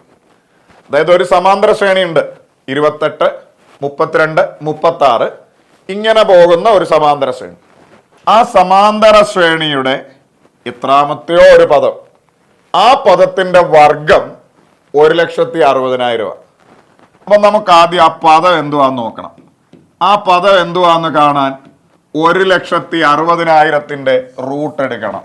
കാര്യം ഇവിടുത്തെ പദത്തിന്റെ സ്ക്വയർ എടുത്തപ്പോഴാണ് 1,60,000 വന്നേ. അപ്പൊ ആ പദം കാണാൻ 1,60,000ന്റെ റൂട്ട് എടുക്കുക. എങ്ങനെയാ റൂട്ട് എടുക്കുക? 16ന്റെ റൂട്ട് 4, പിന്നെ 4 പൂജ്യം ഉണ്ട്, അതുകൊണ്ട് 2 പൂജ്യം നമ്മൾ കൊടുക്കും. റൂട്ട് എടുക്കുമ്പോൾ എത്ര പൂജ്യമുണ്ടോ അതിന്റെ പകുതി പൂജ്യം റൂട്ട് എടുക്കുമ്പോൾ 1 പൂജ്യമാണ്, 2 പൂജ്യം. 4 പൂജ്യമാണ്, 1 പൂജ്യമാണ്, 1 പൂജ്യം, അങ്ങനെ അതിനകത്ത് വരില്ല. 2 പൂജ്യമാണ്, 1 പൂജ്യം. 4 പൂജ്യമാണ്, 2 പൂജ്യം. 6 പൂജ്യമാണ്, 3 പൂജ്യം. ഇവിടെ 16ന്റെ റൂട്ട് 4, 4 പൂജ്യം ഉണ്ട്, റൂട്ട് എടുത്തപ്പോൾ 2 പൂജ്യം. അപ്പം നമുക്ക് മനസ്സിലായി മക്കളെ 28, 32, 36 ഇങ്ങനെ ഒരു സമാന്തര ശ്രേണിയുണ്ട്. ആ സമാന്തര ശ്രേണിയിലെ ഒരു പദമാണ് 400. ഈ 400ന്റെ വർഗമാണ് ഈ 1,60,000 വന്നേക്കുന്നത്. അപ്പൊ നമ്മളോട് ചോദിച്ച ചോദ്യം ഈ 400 എന്ന് പറയുന്നത് എത്രാമത്തെ പദമാണ് 400 എന്ന് പറയുന്നത്. അപ്പൊ ഈ കുറച്ചുകൂടെ വ്യക്തമായി ഈ ചോദ്യം ഇത്രേ ഉള്ളൂ. 28, 32, 36 ഈ സമാന്തര ശ്രേണിയിൽ എത്ര പദങ്ങളുണ്ട്, അല്ലെ 400 എന്ന് പറയുന്നത് എത്രാമത്തെ പദമാണ്, 400 വരെ എത്ര പദങ്ങളുണ്ട്, അല്ലെ 400 എന്ന് പറയുന്നത് എത്രാമത്തെ പദമാണ്. നമ്പർ ഓഫ് ടേംസ് ആണ് ഉദ്ദേശിച്ചേക്കുന്നത്. ഒന്ന് ഉറക്കെ പറ. ഒരു സമാന്തര ശ്രേണിയിൽ പദങ്ങളുടെ എണ്ണം കാണാൻ അവസാന പദം 400 മൈനസ് ആദ്യ പദം 28 ഡിവൈഡഡ് ബൈ പൊതുവ്യത്യാസം. ഇത് വായിക്കുമ്പോൾ തന്നെ നമുക്ക് മനസ്സിലായി 28, 32, 36 4 വീതം കൂടിയാ പോകുന്നത്. പൊതുവ്യത്യാസം 4 +1. ഇനി അഥവാ നിങ്ങൾക്ക് ഡൗട്ട് ഉണ്ട്, പൊതുവ്യത്യാസം എടുക്കാൻ അറിയത്തില്ല, തൊട്ടു മുമ്പിലത്തെ പദത്തിൽ നിന്ന് തൊട്ടു പുറകിലത്തെ പദം കുറയ്ക്കുക. 32ൽ നിന്ന് 28 പോയാൽ 4, അല്ലെ 36ൽ നിന്ന് 32 പോയാൽ 4. 400ൽ നിന്ന് 28 കുറയ്ക്കുക. 400ൽ നിന്ന് 28 കുറച്ചാൽ 20 കുറച്ചാൽ 380. 28 കുറയ്ക്കാണ് 372/4 +1. ഇത് വെട്ടിക്കളയുമ്പോൾ 9 വരും. 12 93 വരും. 93 ഒന്നൂടെ ചേർത്ത് നമ്മുടെ ഉത്തരം 94 വരിക. 94 ഈ ഓപ്ഷൻ്റെ അകത്തിൽ ഒരിടത്തുമില്ല. 42, 43, 444 ഇങ്ങനെയാണ്. നമ്മുടെ ഉത്തരം വരുന്നത് 94. 94 ഓപ്ഷൻ്റെ അകത്തിൽ ഇല്ലാത്തത് കൊണ്ട് ഓപ്ഷൻ ഡി ഇവയൊന്നുമല്ല എന്ന് നമുക്ക് പറയേണ്ടി വരും. അപ്പൊ ചെയ്ത സ്റ്റെപ്പ് ഒന്നുകൂടെ. 28, 32, 36 ഈ സമാന്തര ശ്രേണിയുടെ എത്രാമത്തെയോ ഒരു പദത്തിന്റെ സ്ക്വയർ ആണ് 1,60,60,000. അപ്പൊ 1,60,60,000 റൂട്ട് എടുത്തപ്പോ 400 കിട്ടി. അപ്പൊ 400 ഇതിനകത്തിലൊരു പദമാണ്. 400ന്റെ സ്ക്വയർ ആണ് ഈ പറയുന്ന സാധനം. അപ്പൊ ഈ സമാന്തര ശ്രേണിയിൽ 400 എത്രാമത്തെ പദമാണെന്നാ കാണണ്ടേ, അല്ലെ 400 വരെ എത്ര പദം ഉണ്ടെന്നാ കാണണ്ടേ. Number of times. ഒരു സമാന്തര ശ്രേണിയിൽ പദങ്ങളുടെ എണ്ണം കാണാൻ അവസാന പദം മൈനസ് ആദ്യ പദം ഡിവൈഡഡ് ബൈ പൊതുവ്യത്യാസം 4 + 1. 372/4 + 1. 372നെ സോൾവ് ചെയ്തപ്പോൾ 4 കൊണ്ട് ഹരിച്ചപ്പോൾ 93 വന്നു. 93 വന്നും 94 ഉത്തരം. ഓപ്ഷൻ ഡി ഇവയൊന്നുമല്ല. അടുത്തത് കോമ്പൗണ്ട് ഇൻട്രസ്റ്റുമായി ബന്ധപ്പെട്ട ഒരു ചോദ്യമാണ്. 8% വാർഷിക കൂട്ടുപലിശ കണക്കാക്കുന്ന ഒരു ബാങ്കിൽ 25,000 രൂപ നിക്ഷേപിച്ചാൽ 2 വർഷങ്ങൾക്ക് ശേഷം കിട്ടുന്ന പലിശ എത്ര എന്നതാണ് ചോദ്യം. അതായത് കൂട്ടുപലിശ കണക്കാക്കുന്ന ഒരു ബാങ്കിൽ ഒരാൾ 25,000 രൂപ നിക്ഷേപിക്കുന്നു. അപ്പൊ അവിടുത്തെ പലിശ നിരക്കെന്ന് പറയുന്നത് 8%. 2 വർഷങ്ങൾക്ക് ശേഷം അയാൾക്ക് കിട്ടുന്ന കൂട്ടുപലിശ എത്ര എന്നതാണ് ചോദ്യം. കൂട്ടുപലിശയുടെ ക്ലാസ് നിങ്ങൾ എല്ലാവരും കണ്ടിട്ടുണ്ടാവും. അതിന് നമ്മളൊരു എളുപ്പവഴിയൊക്കെ വെച്ചാൽ പഠിച്ചിട്ടുള്ളത്. 2 വർഷമാണെങ്കിൽ നമ്മൾ 121 എന്ന് പറയുന്ന ഒരു നമ്പർ എടുക്കും. 3 വർഷമാണെങ്കിൽ 1331 എന്ന് പറയുന്ന ഒരു നമ്പർ എടുക്കും. 4 വർഷമാണ് 14641 എന്ന് പറയുന്ന ഒരു നമ്പർ എടുത്താണ് നമ്മൾ ചെയ്യുന്നത്. ഞാൻ ആ മെത്തേഡ് ഒന്ന് പറയാം. മക്കളെ 2 വർഷത്തെ ചോദ്യം. 2 വർഷമാണ് നമ്മൾ കൂട്ടുപലിശ ചെയ്യുമ്പോൾ ഉപയോഗിക്കുന്ന നമ്പറാണ് 121. 121 അത് ഇച്ചിരാകത്ത് എഴുതി. ഇനി ആദ്യത്തെ നിരയിൽ മുതൽ കൊടുക്കുക. മക്കളെ മുതൽ 25,000. ഇനി 8% പലിശ നിരക്കായതുകൊണ്ട് അടുത്ത നിരയിൽ 25,000ന്റെ 8% നമ്മൾ കണ്ടുപിടിക്കുക. 25,000ന്റെ 8% 250 × 8 ചെയ്തു നോക്കുക. അത് 2000 ആണ്. ഇനി അടുത്ത നിരയിൽ ഈ 2000ന്റെ 8% നമ്മൾ കണ്ടുപിടിക്കുക. 20 × 8 160 ആണ്. ഇനി നിങ്ങൾ മറന്നു പോകുന്ന ഒരു കാര്യമുണ്ട്. താഴത്തെ സംഖ്യയും മേളത്തെ സംഖ്യയും കൂടെ ഗുണിക്കുക. 25,000 × 1 25,000, 2000 × 2 4000, 160 × 1 160. മക്കളെ നമ്മളോട് കൂട്ടുപലിശ എത്ര എന്നതാണ് ചോദിച്ചേക്കുന്നത്. കൂട്ടുപലിശ എത്രയാണ് എന്നാണ് ചോദ്യം. അപ്പൊ നമ്മൾ ഒന്നാമത്തെ നിരയിലെ ആളെ ഒഴിച്ച് ബാക്കി എല്ലാം കൂടെ കൂട്ടി വെക്കുക. ബാക്കി 4000 160 കൊണ്ട് 3 വർഷമാണെങ്കിൽ അങ്ങോട്ട് നിര വരും. ഇവിടെ 4000 160 കൊണ്ട് 4000 160 കൂടെ കൂട്ടി നമ്മുടെ ഉത്തരം 4160 ആണ്. സെറ്റാണ്. മുമ്പോട്ട് പോവാം. ഒന്നുകൂടെ 2 കൊല്ലത്തെ നമ്പർ 121 ആണ്. 121 ഇച്ചിരി അകത്തി എഴുതി. ആദ്യത്തെ നിരയിൽ നമ്മൾ മുതൽ എഴുതി 25,000. അടുത്ത നിരയിലെ 25,000ന്റെ 8%. കാര്യം 8% ആ പലിശ നിരക്ക്. 25,000ന്റെ 8% നമ്മൾ കണ്ടുപിടിച്ചു 2000. സ്റ്റെപ്പ് 25,000 × 8/100. അടുത്ത നിരയിൽ ഈ 2000ന്റെ 8% നമ്മൾ കണ്ടുപിടിച്ചു 160. കഴിഞ്ഞില്ല. താഴത്തെ സംഖ്യയും മേളത്തെ സംഖ്യയോടെ ഗുണിച്ചു. 25,000, 2000 × 2 4000, 160 × 1 160. കൂട്ടുപലിശ എത്രയാണ്, പലിശ മാത്രം എത്രയാണ് എന്ന് ചോദിച്ചാൽ ഒന്നാമത്തെ നിര വേണ്ട, കാര്യം അത് മുതല. ബാക്കി കൂട്ടി വെക്കുക. 4160 ആണ് ഉത്തരം. ഇനി സ്വാഭാവികമായും കൂട്ടുപലിശ ആദ്യമായിട്ട് കാണുന്ന ഒരാൾക്ക് ഡൗട്ട് വരും, ഈ 121 എവിടെ നിന്ന് വന്നടാ, ഈ നമ്പറൊക്കെ നമ്മൾ എങ്ങനെയാണ് എടുക്കുന്നത്, ഇതിൻ്റെ പിന്നിലുള്ള ലോജിക്ക് എന്താണ്? സ്വാഭാവികമായിട്ടും തോന്നും. മക്കളെ ഒന്നും കണ്ടില്ലേലും കൂട്ടുപലിശയുടെ ആദ്യ ക്ലാസ് കോമ്പൗണ്ട് ഇൻട്രസ്റ്റ് റിട്ടേൺ എന്ന് ജസ്റ്റ് ഒന്ന് സെർച്ച് ചെയ്താൽ മതി. കൂട്ടുപലിശയുടെ ആദ്യ ക്ലാസ് എങ്കിലും നിങ്ങളൊന്ന് കണ്ടിട്ട് പോവുക. അത്യാവശ്യം ഒരു ബേസിക്സ് നിങ്ങൾക്ക് കിട്ടും.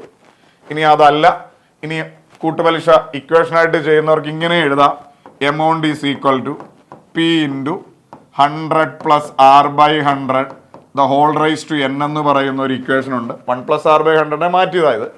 അപ്പോൾ ഫുൾ എമൗണ്ട് മുതലും പലിശയോടെ ചേർത്ത് കിട്ടുന്ന മുഴുവൻ എമൗണ്ട് കാണാൻ 25,000 ഇൻറ്റു 100 8 കൂട്ടി 108/100 2 പ്രാവശ്യം ചെയ്താൽ മതി. കാര്യം 2 പ്രാവശ്യമല്ലേ നമ്മൾ 2 വർഷം ചെയ്യുന്നത്. അപ്പൊ 25,000 ഇൻറ്റു 108/100 ഇൻറ്റു 108/100 2 പ്രാവശ്യം ചെയ്താൽ 2 വർഷം കഴിയുമ്പോൾ ഉള്ള ഫുൾ തുക കിട്ടും. അതിൽ നിന്ന് 25,000 മുതൽ കുറച്ചാലും പലിശയായിട്ട് മാത്രം നിങ്ങൾക്ക് എടുക്കാനായിട്ട് പറ്റും. രണ്ടിൽ ഏത് വേണേലും ചെയ്യാം. പിന്നെ ഞങ്ങൾ പൊതുവെ ഇതാണ് ചെയ്യുന്നത്, അതുകൊണ്ട് പറഞ്ഞതേ ഉള്ളൂ. അടുത്ത ചോദ്യം ഇതാ, 5,000 രൂപയ്ക്ക് 4% പലിശ നിരക്കിൽ 2 വർഷത്തേക്കുള്ള കൂട്ടുപലിശ എത്ര എന്നതാണ് ചോദ്യം. ഇതേപോലെ ഒരു ചോദ്യം ഇവിടെ. മക്കളെ 2 വർഷത്തെ കൂട്ടുപലിശയാ കാണണ്ടേ? 2 വർഷത്തെ കൂട്ടുപലിശ കാണാനുള്ള ചോദ്യമാണ്. അപ്പൊ നമ്മൾ മനസ്സിലെഴുതും 2 കൊല്ലത്തെ നമ്പർ 121 ആണ്. ഇത് ഇച്ചരാകത്തി എഴുതി 121. ആദ്യത്തെ നിരയില് കുഞ്ഞുങ്ങളെ മുതൽ എഴുതി 5,000. അടുത്ത നിരയില് ഈ 5,000ന്റെ 4% കണ്ടുപിടിക്കും. കാര്യം 4% അല്ലേ പലിശ നിരക്ക്. 50 × 4 200 എന്ന് വന്നു. ഓക്കെ ആണ്. ഇനി അടുത്ത നിരയില് ഈ 200ന്റെ 4% നമ്മൾ കണ്ടുപിടിക്കും. 200ന്റെ 4% കുഞ്ഞുങ്ങളെ 8 ആണ്. കഴിഞ്ഞില്ല. താഴത്തെ നിരയിലെ സംഖ്യയും മേളത്തെ നിരയിലെ സംഖ്യയും കൂടെ ഗുണിക്കണം. പലരും മറന്നുപോകും. 5,000 × 1 5,000, 200 × 2 400, 8 × 1 8. അപ്പൊ മക്കളെ കൂട്ടുപലിശ മാത്രം എത്രയാണ് എന്നാണ് ചോദ്യമെങ്കിൽ ആദ്യത്തവനെ ഒഴിച്ച് ബാക്കി എല്ലോടെ കൂട്ടിയാൽ മതി.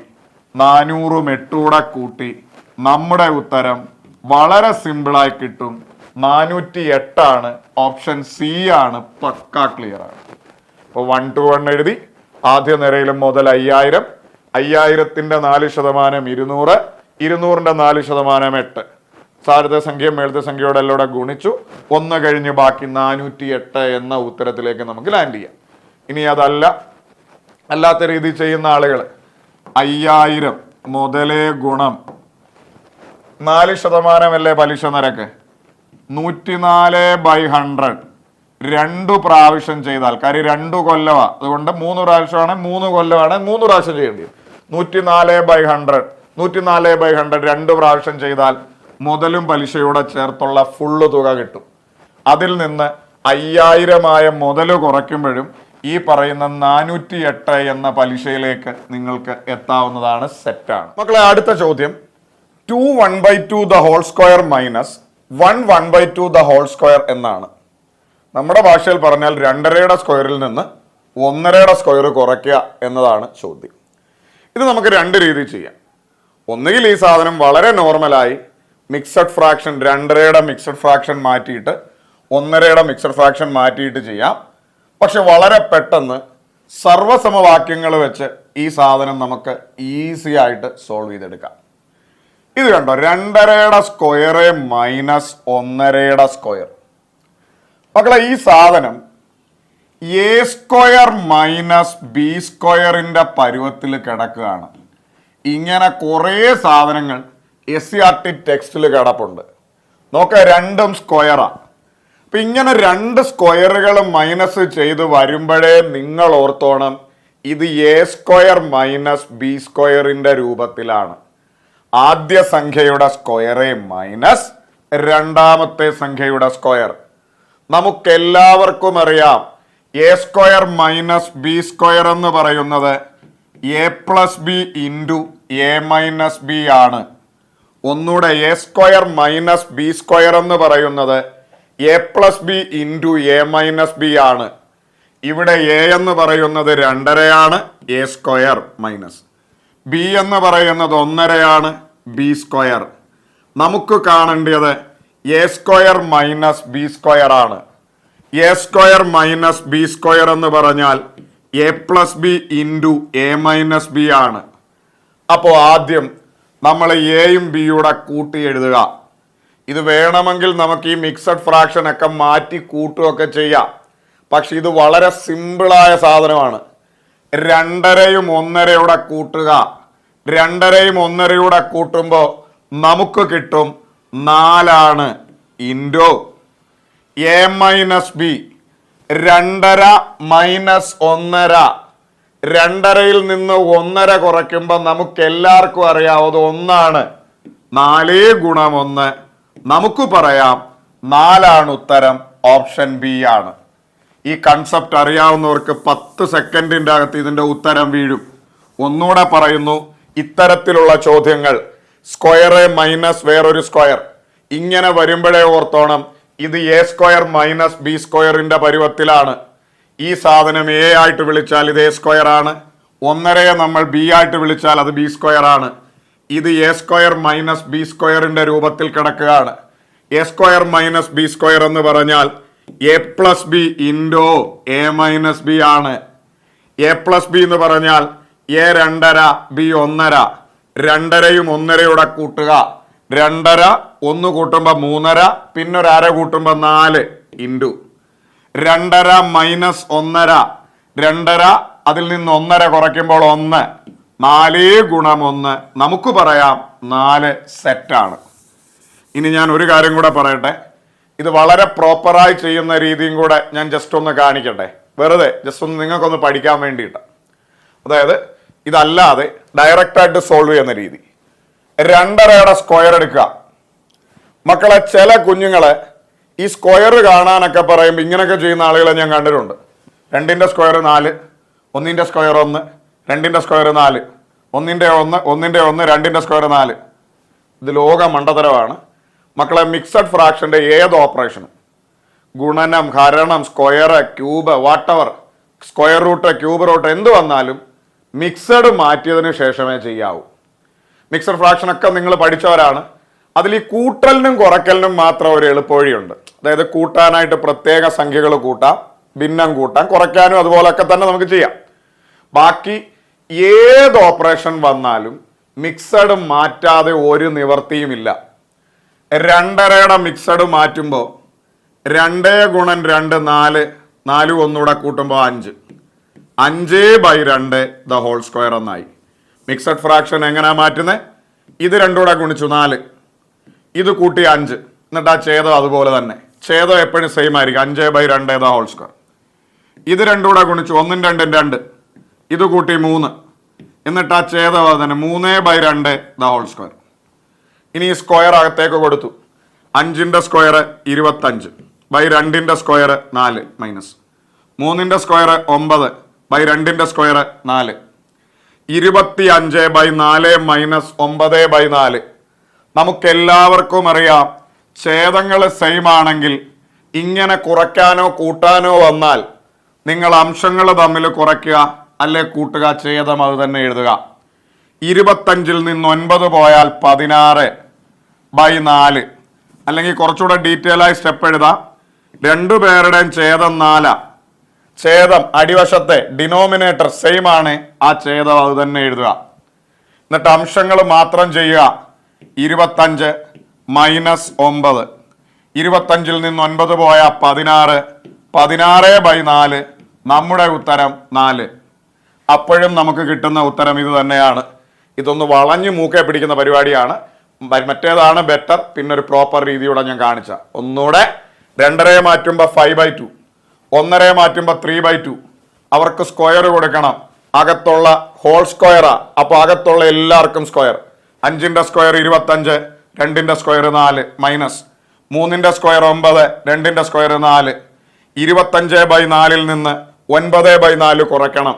2 പേരുടെയും താഴെ 4. ഛേദം സെയിമാ. ഛേദം സെയിം ആണ്, എൽസിയം ഒന്നും എടുക്കേണ്ട ആവശ്യമില്ല. 25ഉം 9 കൂടെ കുറയ്ക്കുക, 4 താഴെ എഴുതുക, ഛേദം അത് തന്നെ എഴുതുക. 16/4 നമ്മുടെ ഉത്തരം 4. ഇതേപോലെ SCRT ടെക്സ്റ്റിൽ കിടക്കുന്ന ചോദ്യമാണ്. പണ്ടൊരു വിയോടെ പരീക്ഷയ്ക്ക് വന്നതാണ്. ഇതും കൂടെ നമുക്ക് ഈ മോഡലിൽ ഒരു ചോദ്യം നോക്കാം. 425/36ന്റെ വർഗമൂലം എത്ര എന്നതാണ് ചോദ്യം. വർഗമൂലം എന്ന് പറഞ്ഞാൽ സ്ക്വയർ റൂട്ട്. 425/36ന്റെ സ്ക്വയർ റൂട്ട് കണ്ടുപിടിക്കാനുള്ള ചോദ്യമാണ്. വർഗമൂലം സ്ക്വയർ റൂട്ട്. ഞാൻ മുമ്പേ നിങ്ങളോട് പറഞ്ഞു മിക്സഡ് ഫ്രാക്ഷൻ വന്ന നിങ്ങൾ ആദ്യം ഇത് മാറ്റിക്കോണം. ഈ ചോദ്യം തന്നെ ഞാൻ ഇട്ടതിൻ്റെ കാര്യം ഒരിക്കൽ വന്നതാണ്, അവരുടെ തന്നെ ഓപ്ഷനാണിത്, ഞാൻ കയ്യിൽ നിന്നിട്ടതല്ല. ഇത് പെട്ടെന്ന് ചാടിക്കയറി ചിലർക്കൊക്കെ തോന്നും, എടാ 4ന്റെ സ്ക്വയർ റൂട്ട് 2, 25ന്റെ സ്ക്വയർ റൂട്ട് 5, 36ന്റെ സ്ക്വയർ റൂട്ട് 6, കൊള്ള ഹായ് ഓപ്ഷൻ എ എന്ന് കൊടുക്കാൻ തോന്നും. അവരിട്ട ഓപ്ഷനാണ്, ഓപ്ഷൻ എ തന്നെ പ്ലേസ് ചെയ്ത് വെച്ചിട്ടുണ്ട്. അപ്പോൾ ആദ്യം നോക്കുമ്പോഴേ അത് കാണും ടിക്ക് ചെയ്യും. അതായത് മണ്ടത്തരോ മക്കളെ, മിക്സഡ് ഫ്രാക്ഷൻ ആണോ? നിങ്ങൾ മിക്സഡ് ഫ്രാക്ഷൻ മാറ്റിയിട്ടേ ചെയ്യാവൂ, വേറെ ഒരു എളുപ്പ വഴിയില്ല. മിക്സഡ് ഫ്രാക്ഷന്റെ കൂട്ടലിനും കുറയ്ക്കലിനും ഒക്കെ എന്തെങ്കിലുമൊക്കെ പണിയുണ്ട്. ബാക്കി ഏത് വന്നാലും മിക്സഡ് ആദ്യം മാറ്റുക. നമ്മൾ ആദ്യം മിക്സഡ് മാറ്റാൻ പോവാ. 425/36ന്റെ മിക്സഡ് എങ്ങനെയാടാ മാറ്റുന്നേ? 4. നമുക്കിതാ കാണണ്ടേ, റൂട്ട് ഓഫ് 425/36 ആ കാണണ്ടേ, ഇവരുടെ വർഗ്ഗമൂലം ആ കാണണ്ടേ. നമ്മൾ ആദ്യം മിക്സഡ് മാറ്റി 4 36 ഗുണിച്ചു. 4 36 ഗുണിക്കുമ്പോൾ 144 കിട്ടും. 144 25 കൂട്ടുമ്പോൾ 169 വരും. ആലോചിച്ച് നോക്കെ, 169. ആലോചിച്ച 169, 4 36 144, 144 25 കൂട്ടുമ്പോൾ 100. ഇത് രണ്ടും ഗുണിക്കുക, ഇത് കൂട്ടുക. എന്നിട്ട് ആ ഛേദം അത് തന്നെ, ഛേദം 36 അത് തന്നെ എഴുതി. ഇനി ഇവരുടെ റൂട്ട് എടുക്കുക. റൂട്ട് എടുക്കുമ്പോൾ അകത്തുള്ള എല്ലാവർക്കും എടുക്കണം. 169ന്റെ റൂട്ട് നിങ്ങൾക്ക് എല്ലാവർക്കും അറിയാം 13 ആണ്. 36ന്റെ റൂട്ട് നിങ്ങൾക്ക് എല്ലാവർക്കും അറിയാം 6 ആണ്. 13/6 ആണ് ഉത്തരം. ഓപ്ഷനിൽ നോക്കി 13/6 ദൈവം സഹായിച്ച് തന്നിട്ടില്ല, പേടിക്കണ്ട. 13/6നെ വീണ്ടും നിങ്ങൾ മിക്സഡിലേക്ക് കൊണ്ടുപോവുക. അതായത് മേളിൽ 13/6 ഉണ്ടെങ്കിൽ നിങ്ങൾക്ക് ടിക്ക് ചെയ്യുക, ഒരു കുഴപ്പമില്ല. അതില്ലെങ്കിൽ മാത്രം മേളിൽ വലിയ സംഖ്യ 13. മേളിൽ വലിയ സംഖ്യ ആണെങ്കിൽ എപ്പോഴും നമുക്ക് തിരിച്ച് അവരെ മിക്സഡിലേക്ക് മാറ്റാം. ഇപ്പൊ 1/6 ആണെങ്കിൽ ഒരിക്കലും മിക്സഡ് ആക്കാൻ പറ്റില്ല. ഇനി 5/6 ആണെങ്കിൽ ഒരിക്കലും മിക്സഡ് ആക്കാൻ പറ്റില്ല, കാര്യം മേളിൽ വലുതാണെങ്കിൽ മാത്രമേ മിക്സഡ് ആക്കാൻ പറ്റൂ. അപ്പൊ മേളിൽ 13 താഴെ 6 വലിയ സംഖ്യ. 13നെ നമ്മൾ 6 കൊണ്ട് ഭാഗിച്ചു. 6 2 12, ശിഷ്ട 1. Main answer 2. ശിഷ്ടമായ 1 മോളിലെ ഹരിച്ച സാധനമായ 6 താഴെ. ഒന്നുകൂടെ, മെയിൻ ആൻസർ 2, ശിഷ്ടമായ 1 മോളില് ഹരിച്ച സാധനമായ 6 താഴെ. നമ്മുടെ ഉത്തരം 21/6 ആണ്, ഓപ്ഷൻ സി ആണ്. ചെയ്ത സ്റ്റെപ്പ് ഒന്നുകൂടെ. 425/36ന്റെ വർഗ്ഗമൂലം കാണണം. വർഗ്ഗമൂലം എന്ന് പറഞ്ഞാൽ സ്ക്വയർ റൂട്ട് കാണണം. Root of 425/36. നമ്മൾ ആദ്യം ഈ മിക്സഡ് ഫ്രാക്ഷൻ മാറ്റുക. മിക്സഡ് ഫ്രാക്ഷൻ മാറ്റുമ്പോൾ 169/36 റൂട്ട് ഓഫ് 169ന്റെ റൂട്ട് 13, 36ന്റെ റൂട്ട് 6, 13/6. 13/6 ഓപ്ഷനിൽ ഉണ്ടെങ്കിൽ നിനക്ക് ടിക്ക് ചെയ്യാം, ഇല്ലെങ്കിൽ അവരതിനെ മിക്സഡ് ആക്കിയതാണ്. 13/6 ആണ് കറക്റ്റ് ഉത്തരം. അതില്ലെങ്കിൽ 13നെ 6 കൊണ്ട് ഭാഗിക്കാം. 6 2 12, ശിഷ്ടം 1, മെയിൻ ആൻസർ 2. ശിഷ്ടമായ 1 മോളില് ഹരിച്ച സാധനമായ 6 താഴെ. മിക്സഡ് ആക്കിയത് ഒന്നുകൂടെ പറയുന്നു. മെയിൻ ആൻസർ 2 എഴുതി. ശിഷ്ട 1 മോളില് ഹരിച്ച സാധനമായ 6 താഴെ. മെയിൻ ആൻസർ 2 സെപ്പറേറ്റ് എഴുതി. ശിഷ്ടം 1 മോളില് ഹരിച്ച സാധനമായ 6 താഴെ. 21/6 ഓപ്ഷൻ സി. മക്കളെ, അടുത്തത് വളരെ വ്യത്യസ്തമായ ഒരു ചോദ്യമാണ്. 1 × 2, 2 × 3, 3 × 4 എന്ന ശ്രേണിയിലെ ആദ്യത്തെ 10 പദങ്ങളുടെ തുക എത്ര എന്നതാണ് ചോദ്യം. ഇത് 2022 ഏറ്റവും ലാസ്റ്റിൽ ഒരു ഡിഗ്രി ലെവലിന്റെ പ്രിലിംസിന് ഈ മോഡൽ ചോദ്യം വന്നതാണ്. പക്ഷെ അവിടെ തുകയല്ല, 10ാമത്തെ പദം എത്ര എന്നായിരുന്നു ചോദ്യം. അല്ലെ 20 പദമുണ്ട്, 20ാമത്തെ പദം എത്ര, അല്ലെ 30ാമത്തെ പദം എത്ര, അല്ലെ 5ാം പദം ഇതിനകത്തിൽ ഏതാണ്, എങ്ങനെയൊക്കെ ആയിരിക്കും ചോദ്യം വരുന്നത്, വന്നിട്ടുമുള്ളത്. ഈ തുക നമ്മൾ ആദ്യമായിട്ട് കാണുന്നതാണ്. ഇത് വലിയ കുഴപ്പമില്ല, ജസ്റ്റ് എഴുതി നോക്കിയിട്ട് കൂട്ടി നോക്കിയാലും ഉത്തരത്തിലേക്ക് വരാം. എന്നാൽ ആ രീതിയിലും ഞാനൊന്ന് പറയാം. ഇത് ചെയ്യാനായിട്ടൊരു ഇക്വേഷൻ ഉണ്ട്, അതും കൂടെ ഞാനൊന്ന് പറഞ്ഞു തരാം. മക്കളെ, ഇത് നമ്മൾ എങ്ങനെയാ പ്രോപ്പർലി ചെയ്യുന്നത്? 1 × 2 നിങ്ങൾക്ക് എല്ലാവർക്കും അറിയാം 2. അടുത്തത് 2 × 3. എവിടുന്ന് നിർത്തുന്നു അവിടുന്ന് തുടങ്ങും. 2 × 3 6. അടുത്ത വീണ്ടും 3 തുടങ്ങി 3 × 4 12. അടുത്ത 4 4 × 5 20. അടുത്ത 5 5 × 6 30. അടുത്ത 6 6 × 7 42. അടുത്ത 7 7 × 8 56. അടുത്ത 8 8 × 9 72. അടുത്ത 9 9 × 10 90. ആലോചിച്ച് നോക്കി ഇപ്പൊ എത്ര എണ്ണമായി? 1 2 3 4 5 6 7 8 9. അടുത്ത 10 × 11 110. ഇതാണ് മക്കളെ ഇതിന്റെ ആദ്യത്തെ 10 പദങ്ങൾ എന്ന് പറയുന്നു. ഡൗട്ടൊന്നുമില്ലല്ലോ. 1 × 2 2, 2 × 3 6, 3 × 4 12, 4 × 5 20, 5 × 6 30, 6 × 7 42, 7 × 8 56, 8 × 9 72, 9 × 10 90, 10 × 11 110. ഇതെല്ലോടെ കൂട്ടി നോക്കിയാൽ നമുക്ക് 440 എന്ന ഉത്തരത്തിലേക്ക് വരാനായിട്ട് പറ്റും. ഇതാണ് ചെയ്യുന്ന ഒരു രീതി. 10 പദങ്ങൾ കണ്ടുപിടിക്കുക, എന്നിട്ട് എല്ലോടെ കൂട്ടി നോക്കുമ്പോൾ 440 എന്ന ഉത്തരത്തിലേക്ക് വരാം. ഇനിയും ഈ ചോദ്യങ്ങൾ വരികയാണെങ്കിൽ, ഭാവിയിൽ ഈ ചോദ്യങ്ങൾ ഇതുമായി കണക്ട് ചെയ്തിട്ടുള്ള കാര്യങ്ങളൊക്കെ വരുവാണെങ്കിലും ഇത് ചെയ്യാനായിട്ട് ഞാനൊരു ഇക്വേഷൻ പറയാം. ഇത്തരത്തിലുള്ള ചോദ്യം എത്തരത്തിൽ 1 തുടങ്ങി 1ന്റെ ഗ്യാപ്പിലാ പോകുന്നത്. 1 × 2 കണ്ടോ. അടുത്ത 2 തുടങ്ങും 2 × 3 കണ്ടോ. അടുത്ത 3 തുടങ്ങും 3 × 4. ഇങ്ങനെ പോകുന്ന ശ്രേണിയുടെ സമാന്തര ശ്രേണിയല്ല ഇത്. ഇങ്ങനെ പോകുന്ന ശ്രേണിയുടെ തുക കാണാൻ ചോദിച്ചാൽ ഇതിനൊരു ഇക്വേഷൻ ഉണ്ട്. n × n+1 × n+2 divided by 3. ഒന്നുകൂടെ പറയുന്നു. n × n+1 × n+2 divided by 3. അതിനു മുമ്പ് ആദ്യം ഈ ശ്രേണി മനസ്സിലാക്കണം. 1 തുടങ്ങി 1ന്റെ വ്യത്യാസത്തിൽ അടുത്തടുത്ത സംഖ്യകൾ ഗുണിച്ചു പോകുന്നു. 1 1 × 2, അടുത്ത 2 2 × 3, അടുത്ത 3 3 × 4. ഇങ്ങനെ പോകുന്ന ശ്രേണിയുടെ തുക കാണാൻ n × n+1 × n+2 divided by 3. n × n+1 × n+2 divided by 3. അതായത് എത്ര n-ന്റെ സ്ഥാനത്ത് എത്ര പദം ഉണ്ടോ അത് എത്ര പദങ്ങളുടെ തുകയാണ്. ഇപ്പൊ 10 പദങ്ങളുടെ തുകയാണ് n 10, 50 പദങ്ങളുടെ തുകയാണ് n 50, 30 പദങ്ങളുടെ തുകയാണ് n 30. ഇപ്പൊ n-ന്റെ കൂടെ 1 കൂട്ടി n+1 n-ന്റെ കൂടെ 2 കൂട്ടി n+2 ഡിവൈഡഡ് ബൈ 3. 3 താഴെ വരുന്നത് മറക്കാതിരിക്കാൻ വേണ്ടിയിട്ട് പറയുന്നു. മേളിൽ 3 ടേമുകളാണ് n+1 n+2. അതുകൊണ്ട് അടിയിൽ ഡിവൈഡഡ് ബൈ 3 കൊടുക്കുക. ഇങ്ങനെ കണക്ട് ചെയ്ത് വെക്കുക. n+1 n+2 അതുകൊണ്ട് ഡിവൈഡഡ് ബൈ 3. അപ്പൊ 10 പദമല്ലേ. 10 ഗുണം 10 ഒന്നുകൂടെ കൂട്ടുമ്പോൾ 11 ഗുണം 10 രണ്ടുകൂടെ കൂട്ടുമ്പോൾ 12.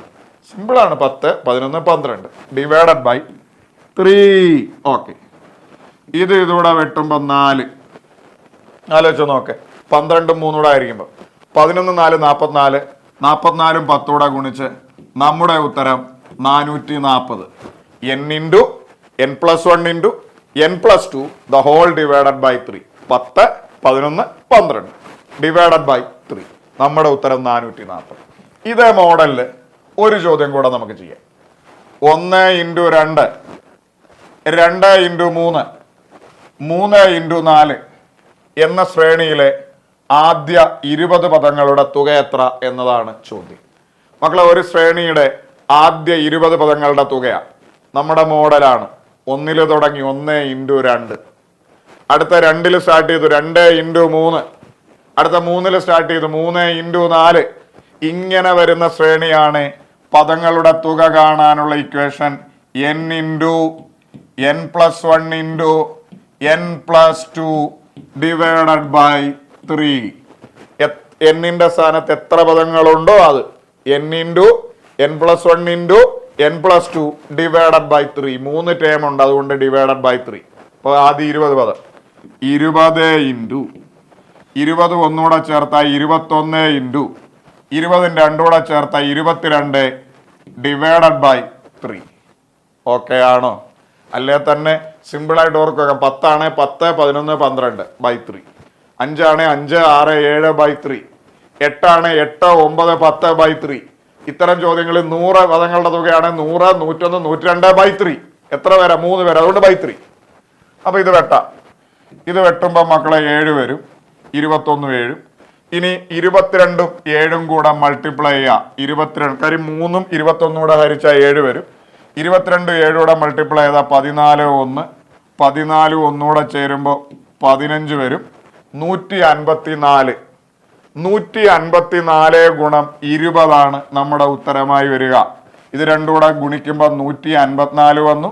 154 ഗുണം 20, 154 ഗുണം 2 308 ഒരു പൂജ്യോടെ ചേർത്ത് നമ്മുടെ ഉത്തരം 3080 കിട്ടും.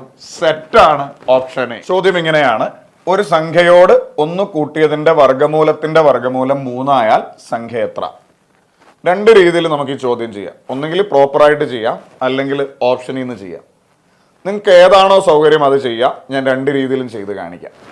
ഒരു സംഖ്യയോട് 1 കൂട്ടിയതിന്റെ വർഗമൂലത്തിന്റെ വർഗമൂലം 3. അപ്പോൾ ഒരു സംഖ്യയെ നമ്മൾ നോർമലി എടുക്കുന്ന പോലെ എക്സ് എന്ന് കൊടുത്തു. ആ സംഖ്യയോട് 1 കൂട്ടി x+1, എന്നിട്ട് ഇതിന്റെ വർഗമൂലം എടുത്തു, റൂട്ട്. അതിന്റെ വർഗമൂലം നമ്മൾ വീണ്ടും എടുത്തു, 2 റൂട്ടായി. അപ്പൊ നമുക്ക് 3 എന്ന് കിട്ടി. ഇങ്ങനെ എഴുതാൻ എന്തെങ്കിലും ബുദ്ധിമുട്ടുണ്ടോ? ഒന്നുകൂടെ പറയുന്നു. ഒരു സംഖ്യ എക്സ്, അതിന്റെ കൂടെ 1 കൂട്ടി x+1, ആ 1 കൂട്ടിയതിന്റെ വർഗമൂലം റൂട്ട്, ആ വർഗമൂലത്തിന്റെ വർഗമൂലം വീണ്ടും റൂട്ട്. ഇത് 3 വന്നു. ഇതിന്റെ വാല്യൂ 3. ഇനി നമുക്ക് എങ്ങനെ ഇത് സോൾവ് ചെയ്യാം? നമ്മൾ സാധാരണ സോൾവ് ചെയ്യുന്നത് ഈ റൂട്ട് കളയാന്ന്. റൂട്ട് കളയാന്ന് പറയുമ്പോൾ 2 സൈഡിലും നമ്മൾ സ്ക്വയർ ചെയ്യും. ഇവിടെയും സ്ക്വയർ ചെയ്യും, അവിടെയും സ്ക്വയർ ചെയ്യും. കാര്യം ഇപ്പൊ റൂട്ട് എക്സിനെ സ്ക്വയർ ചെയ്താൽ ഇത് എക്സ് ആയിട്ട് മാറും. റൂട്ട് വൈനെ സ്ക്വയർ ചെയ്താൽ നമ്മൾ വൈ ആയിട്ട് മാറും. അപ്പൊ നോർമലി സ്ക്വയർ ചെയ്ത് കഴിഞ്ഞാൽ റൂട്ട് കളയും. പക്ഷെ ഇവിടെ 2 റൂട്ടുണ്ട്. അതുകൊണ്ട് 2 പ്രാവശ്യം നമ്മൾ സ്ക്വയർ ചെയ്യണം. x+1നെ ആദ്യം സ്ക്വയർ ചെയ്യുമ്പോൾ ആദ്യ റൂട്ട് പോകും, രണ്ടാമത് വീണ്ടും സ്ക്വയർ ചെയ്യുമ്പോൾ രണ്ടാമത്തെ റൂട്ട് പോകും. അങ്ങനെ 2 പ്രാവശ്യം സ്ക്വയർ ചെയ്യുമ്പോൾ റൂട്ട് കളഞ്ഞ് ഇത് x+1 ആയി മാറും. പക്ഷെ സ്ക്വയർ 2 പ്രാവശ്യം ചെയ്യാന്ന് പറഞ്ഞാൽ ഒരു ചോദ്യത്തിൽ ഒരിടത്ത് മാത്രം ചെയ്യാൻ പറ്റില്ല, എല്ലായിടത്തും ചെയ്യണം. അതായത് ഒരു വീട്ടിൽ 2 പിള്ളേരുണ്ട്, ഒരാൾക്ക് മാത്രം പരിപ്പുവട കൊടുക്കാൻ പറ്റില്ല. ഇവിടെ നമ്മൾ 2 പ്രാവശ്യം സ്ക്വയർ ചെയ്താൽ അവിടെയും ചെയ്യണം. അപ്പൊ 3നെ സ്ക്വയർ ചെയ്താൽ 9, ആ 9നെ വീണ്ടും സ്ക്വയർ ചെയ്താൽ 81. അപ്പൊ x+1ന്റെ വാല്യൂ ആണ് 81. അപ്പൊ എക്സിന്റെ വാല്യൂ കാണാൻ ഈ 1 അപ്പുറത്ത് പോയി 81 - 1 80 എന്ന് കിട്ടും. അപ്പൊ സംഖ്യ എക്സ് ആണ്, എക്സിന്റെ വാല്യൂ 80 ആണ്. ഓപ്ഷൻ സി ആണ്, സെറ്റാണ്. ഒന്നുകൂടെ, ഒരു സംഖ്യയോട് 1 കൂട്ടിയതിന്റെ വർഗമൂലത്തിന്റെ വർഗമൂലം സംഖ്യ എക്സ്, അതിന്റെ കൂടെ 1 കൂട്ടിയാൽ x+1, അതിന്റെ വർഗമൂലം എടുത്താൽ റൂട്ട് ഓഫ് x+1, അതിന്റെ വീണ്ടും വർഗമൂലം എടുത്താൽ വീണ്ടും ഒരു റൂട്ട് ഇതിന്റെ പുറത്തൂടെ വരും. ഇതാണ് 1 കൂട്ടിയതിന്റെ വർഗമൂലത്തിന്റെ വർഗമൂലം. ഇത് നമ്മളോട് പറയുന്നു 3. ഇത് സോൾവ് ചെയ്യാൻ നമുക്ക് ഈ റൂട്ട് കളയണം. മക്കളെ, ഏതെങ്കിലും ഒരു ചോദ്യത്തിന്റെ അകത്തിൽ റൂട്ട് കളയേണ്ടി വന്നാൽ നമ്മൾ അവരെ സ്ക്വയർ ചെയ്യുകയാണ് ചെയ്യുക. ഇപ്പൊ റൂട്ട് എക്സ്, റൂട്ട് കളയാനായിട്ട് സ്ക്വയർ ചെയ്തു, എക്സ് ആയി മാറി. റൂട്ട് 5, റൂട്ട് കളയാനായിട്ട് സ്ക്വയർ ചെയ്തു, 5 ആയി മാറി. അപ്പൊ ഇവന്റെ സ്ക്വയർ ചെയ്താൽ റൂട്ട് കളയാൻ പറ്റും. 2 റൂട്ട് ഉണ്ടായതുകൊണ്ട് 2 പ്രാവശ്യം സ്ക്വയർ ചെയ്തു, x+1ലേക്ക് വന്നു. പക്ഷെ ഒരിടത്ത് മാത്രം ചെയ്യാൻ പറ്റില്ല, അവിടെയും ചെയ്യണം. 3ന്റെ സ്ക്വയർ 9, വീണ്ടും സ്ക്വയർ ചെയ്തു 81, 2 പ്രാവശ്യം. 3ന്റെ സ്ക്വയർ 9, 9നെ വീണ്ടും സ്ക്വയർ ചെയ്ത് 81. x+1ന്റെ വാല്യൂ 81. എക്സിന്റെ വാല്യൂ കാണാൻ 81 - 1 80 എന്ന് നമുക്ക് വരാം. ഇനി അതല്ല, ഓപ്ഷനിൽ നിന്ന് വേണമെങ്കിലും ഈ ഉത്തരത്തിലേക്ക് നമുക്ക് എത്താം. ഒരു സംഖ്യയോട് 1 കൂട്ടിയതിന്റെ വർഗമൂലത്തിന്റെ വർഗമൂലം 3 ആണോ നോക്കുക. സംഖ്യ 60, 60ന്റെ കൂടെ 1 കൂട്ടിയാൽ 61. അതിന്റെ തന്നെ വർഗമൂലം നമുക്ക് എടുക്കാൻ പറ്റത്തില്ല. 61ന് വർഗമൂലം ഉണ്ടോ? പിന്നെ അതിൻ്റെയും കൂടെ വർഗമൂലം എടുക്കുന്നത്, ഇത് നടക്കത്തില്ല. അടുത്ത 70 സംഖ്യ എന്നിരിക്കട്ടെ. 1 കൂട്ടിയാൽ 71. അതിൻ്റെ വർഗമൂലം തന്നെ നമുക്ക് എടുക്കാൻ പറ്റത്തില്ല. 71ന്റെ വർഗമൂലം ഇല്ല, പിന്നെ കിട്ടുന്നതിൻ്റെ വർഗമൂലം നടക്കത്തില്ല. ഇനി സംഖ്യ 80. 80ന്റെ കൂടെ 1 കൂട്ടിയാൽ 81. അതിൻ്റെ വർഗമൂലത്തിൻ്റെ വർഗമൂലം എടുക്കാം. 81ന്റെ വർഗമൂലം 9. 9ന്റെ വർഗമൂലം 3. സോ നമ്മുടെ ഉത്തരം 3 അങ്ങനെ വന്നിട്ടുണ്ട്. സംഖ്യ 80 മാത്രമേ നടക്കുള്ളൂ. ഓപ്ഷൻ സി ആണ്. ഇതേപോലെ നമുക്ക് ഒരു ചോദ്യം കൂടെ ചെയ്യാം. ഒരു സംഖ്യയോട് 2 കൂട്ടിയതിന്റെ വർഗമൂലത്തിന്റെ വർഗമൂലം 4 ആയാൽ സംഖ്യ എത്ര? ഒരു സംഖ്യ നമുക്ക് എക്സ് എന്ന് എടുക്കാം. അതിനോട് 2 കൂട്ടുക എന്ന് പറഞ്ഞാൽ x+2 ആണ്. അതിന്റെ വർഗമൂലം എടുക്കുക എന്ന് പറഞ്ഞാൽ അതിന്റെ റൂട്ടാണ്. അതിന്റെ വർഗമൂലം എടുക്കുക എന്ന് പറഞ്ഞാൽ ഇതിന്റെ മേളിൽ കൂടെ ഒരു റൂട്ട് ഇടുക. ഇതാണ് നമ്മളോട് പറയുന്ന 4. ഇവിടെ ഒരു ഓക്കെ ആണോ? ഒരു സംഖ്യ എക്സ്, അതിനോട് 2 കൂട്ടുക എന്ന് പറഞ്ഞാൽ x+2. അതിന്റെ വർഗമൂലം എടുക്കുക എന്ന് പറഞ്ഞാൽ √(x+2). അതിന്റെ വർഗമൂലം എടുക്കുക എന്ന് പറഞ്ഞാൽ ഡബിൾ റൂട്ട് എടുക്കുക. ഇതാണ് സംഖ്യയോട് 2 കൂട്ടിയതിന്റെ വർഗമൂലത്തിന്റെ വർഗമൂലം. അത് 4 എന്ന് പറയുന്നുണ്ട്. ഇനി നമുക്ക് റൂട്ട് കളയണം. റൂട്ട് കളയാനായിട്ട് നമ്മൾ പഠിച്ചിട്ടുണ്ട് സ്ക്വയർ ചെയ്യാന്നാണ്. 2 റൂട്ടുണ്ട്, അതുകൊണ്ട് 2 പ്രാവശ്യം സ്ക്വയർ ചെയ്യാം. 2 പ്രാവശ്യം സ്ക്വയർ ചെയ്തപ്പോൾ ഈ സാധനം x+2 ആയി. ഒരു സൈഡിൽ മാത്രം സ്ക്വയർ ചെയ്യാൻ പറ്റില്ല, ഇവിടെ ചെയ്താൽ ഇവിടെയും ചെയ്യണം. 4നെ 2 പ്രാവശ്യം സ്ക്വയർ ചെയ്യുക. 4ന്റെ സ്ക്വയർ 16, 16ന്റെ സ്ക്വയർ 256. x+2 ആണ് 256. അപ്പോൾ എക്സിന്റെ വില കാണാൻ ഈ 2 അവിടെ പോയി മൈനസ് ആവും. 256 മൈനസ് 2. 256ൽ നിന്ന് 2 കുറച്ച് നമ്മുടെ ഉത്തരം 254 സെറ്റാണ്. മുമ്പോട്ട് പോവാ. Option C. ഒന്നുകൂടെ, ഒരു സംഖ്യ എക്സ്, അതിൻ്റെ കൂടെ 2 കൂട്ടിയാൽ x+2. അതിൻ്റെ റൂട്ട് എടുത്തു, 2 പ്രാവശ്യം റൂട്ട് എടുത്തു, അത് 4. റൂട്ട് മാറ്റാൻ സ്ക്വയർ ചെയ്യുക. ആദ്യം സ്ക്വയർ ചെയ്തപ്പോൾ ഈ റൂട്ട് പോയി, രണ്ടാമത് ഒരു സ്ക്വയർ കൂടെ ചെയ്തപ്പോൾ ഈ റൂട്ട് പോയി. റൂട്ട് പോകാൻ 2 സ്ക്വയർ, 2 സൈഡിലും സ്ക്വയർ എടുത്തു, 2 സ്ക്വയർ എടുത്തു, 256. x+2 ആണ് 256. അപ്പൊ എക്സിന്റെ വില കാണാൻ 256ൽ നിന്ന് 2 കുറച്ച് 254. ഇനി ഓപ്ഷനിൽ നിന്ന് വേണമെങ്കിൽ നിങ്ങൾക്ക് ചെയ്യാം. സംഖ്യ 400. 400ന്റെ കൂടെ 2 കൂട്ടി 402. എന്നിട്ട് വർഗമൂലം എടുക്കാൻ നോക്കിയാൽ പറ്റത്തില്ല, പിന്നല്ലേ അതിന്റെ വർഗമൂലം എടുക്കണം, നടക്കത്തില്ല. അടുത്ത 256. 256ന്റെ കൂടെ 2 കൂട്ടി 258. അതിന്റെ വർഗമൂലം എടുത്തു, പറ്റൂല, പിന്നല്ലേ അതിന്റെ എടുക്കാൻ പറ്റുന്നേ. ഇനി 254 ആണെങ്കിൽ 2 കൂട്ടുമ്പോൾ 256 വരും.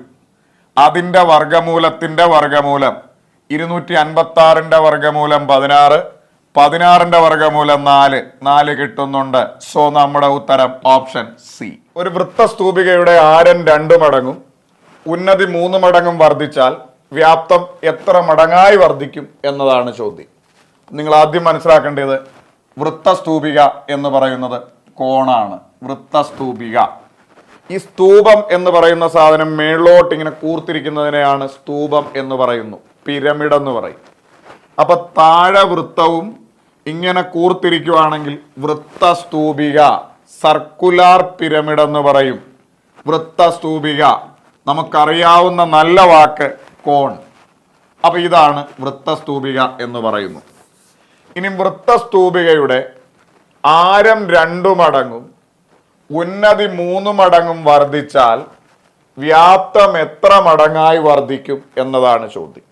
മക്കളെ, നിങ്ങൾ പഠിച്ചു വെക്കേണ്ട ഒരു കാര്യം, ഒരു വൃത്തസ്തൂപികയുടെ വ്യാപ്തം എന്ന് പറയുന്നത് 1/3 πr² ആണ്. പഠിച്ചു വെക്കുക. ആരം 6 ആണെങ്കിൽ ഉയരം h ആണെങ്കിൽ വൃത്തസ്തൂപികയുടെ വ്യാപ്തം എന്ന് പറയുന്നത് 1/3 πr² ആണ്. ഒന്നുകൂടെ, ആരം 6 ആണെങ്കിൽ ഉയരം h ആണെങ്കിൽ വൃത്തസ്തൂപികയുടെ വ്യാപ്തം എന്ന് പറയുന്നത് 1/3 πr² ആണ്. ഇത് കണക്ട് ചെയ്യാനായിട്ട് ഞാനൊരു കാര്യം പറയാം. മക്കളെ, ഇത് ഒരു സിലിണ്ടർ ആണ്.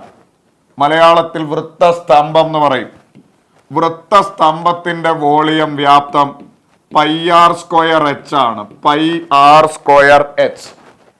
അതെങ്ങനെ ഈസി ആയിട്ട് പഠിക്കാമെന്ന് ചോദിച്ചാൽ നമ്മുടെ 3Dയുടെ റിവിഷൻ ക്ലാസ്സിൽ നമ്മൾ പറഞ്ഞിട്ടുണ്ട്, താഴെയും മേളിലും ഒരേപോലെ ഫിഗർ വന്നാൽ താഴത്തെ ഏരിയയെ ഹൈറ്റ് കൊണ്ട് മൾട്ടിപ്ലൈ ചെയ്താൽ വ്യാപ്തം കിട്ടും. ഇവിടെ താഴത്തെ വൃത്തമാണ്, വൃത്തത്തിന്റെ ഏരിയ പൈ ആർ സ്ക്വയറാണ്, ഹൈറ്റ് എന്ന് പറഞ്ഞാൽ എച്ച്. അപ്പൊ നമുക്ക് പൈ ആർ സ്ക്വയർ എച്ച് എന്ന് പറയുന്ന സാധനം കിട്ടും. അപ്പൊ വൃത്തസ്തംഭം, അതായത് സിലിണ്ടർ എന്ന് പറയുന്ന സാധനം volume pi R square H ആണ്. ഈ സിലിണ്ടറിന്റെ വേണ്ട ഇത്രയും പോർഷൻ കട്ട് ചെയ്താൽ ഇതൊരു കോണായി മാറും. ആലോചിച്ച് നോക്ക്, ഇത് ഫുള്ള് സിലിണ്ടർ. ആ സിലിണ്ടറിന്റെ ഇത്രയും അങ്ങ് പോയി, ഇത്രയും അങ്ങ് പോയി, മേളിൽ നിന്നും പോയി. അപ്പൊ സിലിണ്ടറിന്റെ ഇത്രയും പോർഷൻ കട്ട് ചെയ്ത് മാറ്റി കഴിഞ്ഞു കഴിഞ്ഞാൽ ഇതൊരു വൃത്തസ്തൂപിക കോണായി മാറും. അപ്പോ സിലിണ്ടറിന്റെ വോളിയത്തിന്റെ 1/3 ഉള്ളൂ. കാര്യം ഈ പോർഷനും പോയടേ. അതുകൊണ്ട് നമുക്ക് പറയാം സിലിണ്ടറിന്റെ വോളിയം എത്രയാണോ അതിന്റെ 1/3 ഉള്ളൂ. സിലിണ്ടറിന്റെ volume pi R square H ആണ്. അതിന്റെ 1/3 എന്ന് പറഞ്ഞാൽ 1/3 പൈ ആർ സ്ക്വയർ എച്ച് ആണ്. അപ്പൊ സിലിണ്ടറിന്റെ volume pi R square H ആണെന്നും കോണിന്റെ volume 1/3 pi R square H ആണെന്നും ഇതുവഴി നമുക്ക് കണക്ട് ചെയ്ത് പഠിക്കാവുന്നതാണ്. ഓക്കെ ആണോ? ഒന്നുകൂടെ, സിലിണ്ടർ എന്ന് പറയുമ്പോൾ താഴെയും മേളിലും വൃത്തം, വട്ടം. ഇംഗ്ലീഷിൽ സിലിണ്ടർ, വൃത്തസ്തംഭം എന്ന് മലയാളത്തിൽ പറയും, വൃത്തസ്തംഭം. സിലിണ്ടറിന്റെ വോളിയം കാണാനുള്ള equation pi R square H ആണ്.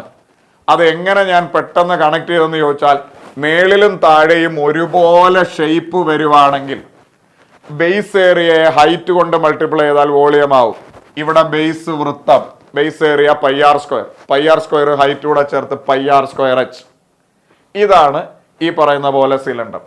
ഇനി സിലിണ്ടറിന്റെ ഇത്രയും പോർഷൻ ഇവിടുന്നൂടെ പോയാൽ ഇതൊരു കോണായി മാറും. സിലിണ്ടറിന്റെ volume pi R square H ആണ്. കോണിന്റെ വോളിയം എന്ന് പറഞ്ഞാൽ 1/3 പൈ ആർ സ്ക്വയർ എച്ച് ആണ്. സിലിണ്ടറിന്റെ volume pi R square H ആണ്. കോണിന്റെ volume 1/3 pi R square H ആണ്. കാര്യം സിലിണ്ടറിന്റെ ഇത്രയും പോയി, ബാക്കി 1/3 പൈ ആർ സ്ക്വയർ എച്ച്. അപ്പൊ നിങ്ങൾ മറന്നു പോകരുത്, സിലിണ്ടറിന്റെ volume pi R square H, കോണിന്റെ volume 1/3 pi R square H, സിലിണ്ടറിന്റെ 1/3. സിലിണ്ടറിന്റെ മലയാളം വൃത്തസ്തംഭം പൈ ആർ സ്ക്വയർ എച്ച്, കോണിന്റെ മലയാളം വൃത്തസ്തൂപിക, സ്തൂപം, കൂർത്തിരിക്കുക 1/3 പൈ ആർ സ്ക്വയർ എച്ച്. അപ്പൊ സിലിണ്ടർ ആണ് പൈ ആർ സ്ക്വയർ എച്ച്, കോണാണ് 1/3 പൈ ആർ സ്ക്വയർ എച്ച്. ഇനി ഇങ്ങോട്ട് ശ്രദ്ധിക്കാം, ഒരു വൃത്തസ്തൂപികയുടെ ആരം 2 മടങ്ങും ഉന്നതി 3 മടങ്ങും വർദ്ധിപ്പിച്ചാൽ വ്യാപ്തം എത്ര മടങ്ങ് വർദ്ധിക്കും? അപ്പൊ നോർമലി ഒരു വൃത്തസ്തൂപികയുടെ ആ റേഡിയസ് ആറും ഉയരം ഉന്നതി എച്ചും ആണെങ്കിൽ അവരുടെ വോളിയം എന്ന് പറയുന്നത് 1/3 പൈ ആർ സ്ക്വയർ എച്ച് ആണ്. മക്കളെ, normally 1/3 pi R square H ആണ് ഇവരുടെ വോളിയം. റേഡിയസ് ആറും ഉയരം എച്ചും ആവുമ്പോൾ നോർമലി ഇവരുടെ വോളിയം എന്ന് പറയുന്നത് 1/3 പൈ ആർ സ്ക്വയർ എച്ച് ആണ്. ഓക്കെ, ഇനി നമുക്ക് കാര്യത്തിലേക്ക് വരാം. ആരം 2 മടങ്ങായി, അതായത് ആറെന്ന് പറയുന്ന സാധനം 2 മടങ്ങായി, 2r ആയി. ഉന്നതി എച്ച് 3 മടങ്ങായി, അതായത് എച്ച് എന്ന് പറയുന്ന സാധനം 3h ആയി. ഇവിടെ വരെ ഓക്കെ ആണോ? ആരം 2 മടങ്ങായി, 6 2r ആയി. ഉന്നതി എച്ച് 3h ആയി. ഇനി വ്യാപ്തം എത്ര ആവും എന്ന് നമുക്കൊന്ന് നോക്കാം. നമുക്ക് എല്ലാവർക്കും അറിയാമല്ലോ 1/3 പൈ ആർ സ്ക്വയർ എച്ച് ആണ്. അതിൽ 1/3 നമ്മൾ അതുപോലെ എഴുതി, കാര്യം അതൊരു കോൺസ്റ്റന്റ് നമ്പറാ, മാറില്ല. പൈ അത് 3.14 ആയി, എവിടെ ആയാലും അവിടെ ആയാലും അത് അതുപോലെ എഴുതി. ആരം റേഡിയസിന്റെ square, radius 2r, 2r the whole square. കാര്യം റേഡിയസ് പൈ ആർ സ്ക്വയറിന്റെ സ്ഥാനത്ത് റേഡിയസ് ആറാ, അപ്പൊ radius 2r the whole square into H. എച്ചിന്റെ സ്ഥാനത്ത് ഇപ്പൊ 3h ആയി, കാര്യം എച്ച് ഇപ്പൊ 3h ആയല്ലോ. ഇനി നമുക്ക് ഈ 1/3 അതുപോലെ എഴുതി പൈ അതുപോലെ എഴുതി, റേഡിയസിന്റെ സ്ക്വയർ അകത്തേക്ക് കൊടുത്തു. ചില കുഞ്ഞുങ്ങൾ ഈ 6 മാത്രം സ്ക്വയർ കൊടുക്കും, അങ്ങനല്ല, ബ്രാക്കറ്റിന് വെളിയിലുള്ള എല്ലാവർക്കും സ്ക്വയർ. 2ന്റെ സ്ക്വയർ 4, 6ന്റെ സ്ക്വയർ r² ഇൻറ്റു 3h. എഴുതാൻ ബുദ്ധിമുട്ടുണ്ടോ? ഇനി നമ്മൾ ശ്രദ്ധിക്കേണ്ട കാര്യം, ഇനി ചില ആളുകൾ ഈ 3 വെട്ടിക്കളയും. കഷ്ടപ്പെട്ട് കിട്ടിയ സാധനമാണ്, അങ്ങനൊന്നും ചെയ്യരുത്. പരീക്ഷയ്ക്ക് ഇരിക്കുമ്പോൾ നമുക്ക് അങ്ങനെയൊക്കെ തോന്നും. നമ്മൾ ചെയ്യേണ്ട ഒരു കാര്യം എന്ന് പറഞ്ഞാൽ ഈ 1/3 πr²h അതുപോലെ ഉണ്ടാവണം. അതായത് പഴയ സാധനത്തിന്റെ വോളിയം അതുപോലെ 1/3 നമ്മൾ അതുപോലെ എഴുതി, പൈ നമ്മൾ അതുപോലെ എഴുതി, r² നമ്മൾ അതുപോലെ എഴുതി, എച്ചും നമ്മൾ അതുപോലെ എഴുതി. കാര്യം ഇതിന്റെ ഒരു രീതിയിലേക്ക് ഇതിനെ മാറ്റണം. അപ്പോൾ 1/3 നമ്മൾ അതുപോലെ എഴുതി, പൈ നമ്മൾ അതുപോലെ എഴുതി, r² അതുപോലെ എഴുതി, എച്ച്. ഇനി ബാക്കിയുള്ളത് 3ഉം 4ഉം 12. അപ്പൊ 12 ഗുണം 1/3 πr²h എന്ന് വന്നു. അതായത് നേരത്തെ വെറും πr², 1/3 πr²h. ഇപ്പോ 12 ഗുണം 1/3 πr²h ആയി. പണ്ട് വെറും 1/3 πr²h. ഇപ്പോ 12 ഗുണം 1/3 πr²h ആയി. അതായത് പണ്ട് വെറുമായിരുന്നു, ഇപ്പൊ അത് 12 ഗുണമായി. അതായത് പണ്ടുള്ളതിന്റെ 12 മടങ്ങായി. അപ്പൊ വ്യാപ്തം എത്ര മടങ്ങായി വർദ്ധിക്കുമെന്ന് ചോദിച്ചാൽ ഓപ്ഷൻ ഡി 12 മടങ്ങായി വർദ്ധിക്കും. ഞാൻ ഒരു വട്ടം കൂടെ പറയും, നിങ്ങൾ എല്ലാവരും എൻ്റെ ഒപ്പം പിടിക്കും. മക്കളെ, നോർമലി ഒരു വൃത്തസ്തൂപികയുടെ റേഡിയസ് 6 ആണെങ്കിൽ, ഉയര h ആണെങ്കിൽ, അവരുടെ വോളിയം കാണാനുള്ള ഇക്വേഷൻ 1/3 πr²h ആണ്. 1/3 πr²h ആണ് നോർമലി. റേഡിയസ് 6ഉം ഉന്നതി h ആണ്. ഇവിടെ ആരൻ 2 മടങ്ങായി. r എന്ന് പറയുന്ന സാധനം 2r ആയി. 4 മടങ്ങായി എന്ന് പറഞ്ഞാൽ 4r ആയനെ. ഇനി ഉന്നതി 3 മടങ്ങ് വർദ്ധിച്ചു. ഉന്നതി h ആണ്, അത് 3 മടങ്ങിലേക്ക് വർദ്ധിച്ചു, 3h ആയി. 6 വെറും 6 ആയിരുന്നു, അത് 2 മടങ്ങിലേക്ക് വർദ്ധിച്ചു, 2r ആയി. ഉന്നതി h ആയിരുന്നു, അത് 3 മടങ്ങിലേക്ക് വർദ്ധിച്ചു, 3h ആയി. ഓക്കെ ആണ്. ഇങ്ങനെ വന്നാൽ വോളിയം എന്തായിട്ട് മാറും? വോളിയത്തിന്റെ ഇക്വേഷൻ 1/3 πr²h ആണ്. അതിൽ 1/3 പൈ നമ്മൾ അതുപോലെ എഴുതി. ഇനി r² സ്ഥാനത്ത് r ഇപ്പൊ 2r ആയി, 2r the whole square into എച്ചിന്റെ സ്ഥാനത്ത് h ഇപ്പോ 3h ആയി. ഇനി 1/3 into pi into 2r the whole square. ആറിന് സ്ക്വയർ കൊടുക്കണം, ഇതിനകത്തിലുള്ള എല്ലാവർക്കും സ്ക്വയർ കൊടുക്കണം. 2ന്റെ സ്ക്വയർ 4 ഇൻറ്റു 6ന്റെ സ്ക്വയർ അതുപോലെ എഴുതി ഇൻറ്റു 3h. ഇനിയാണ് പലർക്കും തെറ്റുന്ന സ്റ്റെപ്പ്. ശ്രദ്ധിക്കുക, ചില കുഞ്ഞുങ്ങൾ നൈസായിട്ട് ഈ 3 മടങ്ങ് വെട്ടു. പിന്നെ എത്ര മടങ്ങായി എന്നറിയാതെ ഒരു കൺഫ്യൂഷനിലേക്കൊക്കെ പോകും. കാര്യം പൈയും 6ഉം ഒക്കെ ഈ ഒരു ഫോർമിൽ നിന്ന് അങ്ങ് മാറിപ്പോവും. അപ്പൊ നമ്മൾ ചിന്തിക്കേണ്ട ഒരു സാധനം, എത്ര മടങ്ങായി വർദ്ധിക്കും, മടങ്ങാവും എന്നൊക്കെ നമുക്ക് അറിയണ്ടേ. അപ്പൊ ഈ ഒരു സാധനം അതുപോലെ നിലനിർത്തിയിട്ട് ബാക്കി എടുക്കുക. അതായത് ഞാൻ 1/3 അതുപോലെ എഴുതി, പൈ അതുപോലെ എഴുതി, r² അതുപോലെ എഴുതി, എച്ചും അതുപോലെ എഴുതി. ഇനി ബാക്കി എന്തൊക്കെയുണ്ട്? 4 ഗുണം 3 ഉള്ളു, 12. 12 ഗുണം 1/3 πr²h. പണ്ട് വെറും 1/3 πr²h ആണ്. ഇപ്പൊ 12 ഗുണം 1/3 πr²h ആയി. പണ്ട് വെറും 1/3 πr²h, ഇപ്പൊ 12 ഗുണം, അതായത് പണ്ടുള്ളതിന്റെ ഇൻറ്റു 12, പണ്ടുള്ളതിന്റെ 12 മടങ്ങായി. ഇപ്പൊ നമ്മുടെ ഉത്തരം ഓപ്ഷൻ ഡി 12 ആണ്. സെറ്റാണ്, മുമ്പോട്ട് പോകാം. ഇനി ഞാൻ ഒരു കാര്യം കൂടെ ഇതിന്റെ കൂട്ടത്തിൽ നിങ്ങളോട് പറയട്ടെ. ചില കുഞ്ഞുങ്ങൾ ചിന്തിക്കും, സാർ 12 മടങ്ങായി വർദ്ധിക്കും, അപ്പൊ 12 മടങ്ങായി, ഇപ്പൊ വർദ്ധിച്ചത് 11 മടങ്ങല്ലേ എന്ന് ചിന്തിക്കും. നോർമലി അങ്ങനെ വരുന്ന ക്വസ്റ്റ്യൻസും ഉണ്ട്. പക്ഷെ ഈ ചോദ്യത്തിന്റെ പാറ്റേണും ഈ എഴുതിയിരിക്കുന്ന രീതിയും വ്യത്യാസമുണ്ട്. ശ്രദ്ധിക്കുക, ഒരു വൃത്തസ്തൂപികയുടെ ആരം 2 മടങ്ങായി വർദ്ധിച്ചു, ഉന്നതി 3 മടങ്ങായി വർദ്ധിച്ചു. അപ്പൊ സ്വാഭാവികമായും വ്യാപ്തം 12 മടങ്ങായി വർദ്ധിക്കും. മനസ്സിലായോ? ഇതേ സ്ഥാനത്ത് ചോദ്യം ഇങ്ങനെ ആയിരുന്നു, ഒരു വൃത്തസ്തൂപികയുടെ ആരം 2 മടങ്ങായി, ഉന്നതി 3 മടങ്ങായി എങ്കിൽ വ്യാപ്തം എത്ര മടങ്ങാവും? 12 മടങ്ങാവും. എത്രയായി വർദ്ധിക്കും? അവിടെ നമുക്ക് 11 വർദ്ധിക്കും എന്ന് നമുക്ക് പറയാം. പക്ഷെ ഇവിടെ ചോദിച്ചിരിക്കുന്ന ചോദ്യം ആരം 2 മടങ്ങ് ആദ്യം തന്നെ വർദ്ധിച്ചു എന്നാ പറയുന്നത്. ആരം 2 മടങ്ങായി വർദ്ധിച്ചു, സോറി, ആരം 2 മടങ്ങായി വർദ്ധിച്ചു, ഉന്നതി 3 മടങ്ങായി വർദ്ധിച്ചു. അപ്പൊ സ്വാഭാവികമായും വ്യാപ്തം 12 മടങ്ങായി വർദ്ധിക്കും. ഇങ്ങനെ തന്നെ വരും. ഇനി ഇതേ സ്ഥാനത്ത് ചോദ്യം ഇങ്ങനെയായിരുന്നു, ആരം 2 മടങ്ങായി, ഉയരം 3 മടങ്ങായി എങ്കിൽ വ്യാപ്തം എത്ര മടങ്ങായി എന്ന് ചോദിച്ചാൽ 12 മടങ്ങായി. അവിടെ എത്ര വർദ്ധിക്കും എന്നാണ് ചോദിച്ചിരുന്നെങ്കിൽ അവിടെ അത് 12-ൽ നിന്ന് പോയി 11 എന്ന് എഴുതേണ്ടി വന്നേനെ. പക്ഷെ ഇവിടെ ആദ്യം തന്നെ വർദ്ധിച്ചു എന്ന് തന്നെയാ പറയുന്നത്. ആരം 2 മടങ്ങായി വർദ്ധിച്ചു, ഉന്നതി 3 മടങ്ങായി വർദ്ധിച്ചു. അപ്പൊ ഒബ്വിയസ്ലി വ്യാപ്തം 12 ഗുണമാണ്. അപ്പൊ വ്യാപ്തം 12 മടങ്ങായി വർദ്ധിച്ചു. Option D.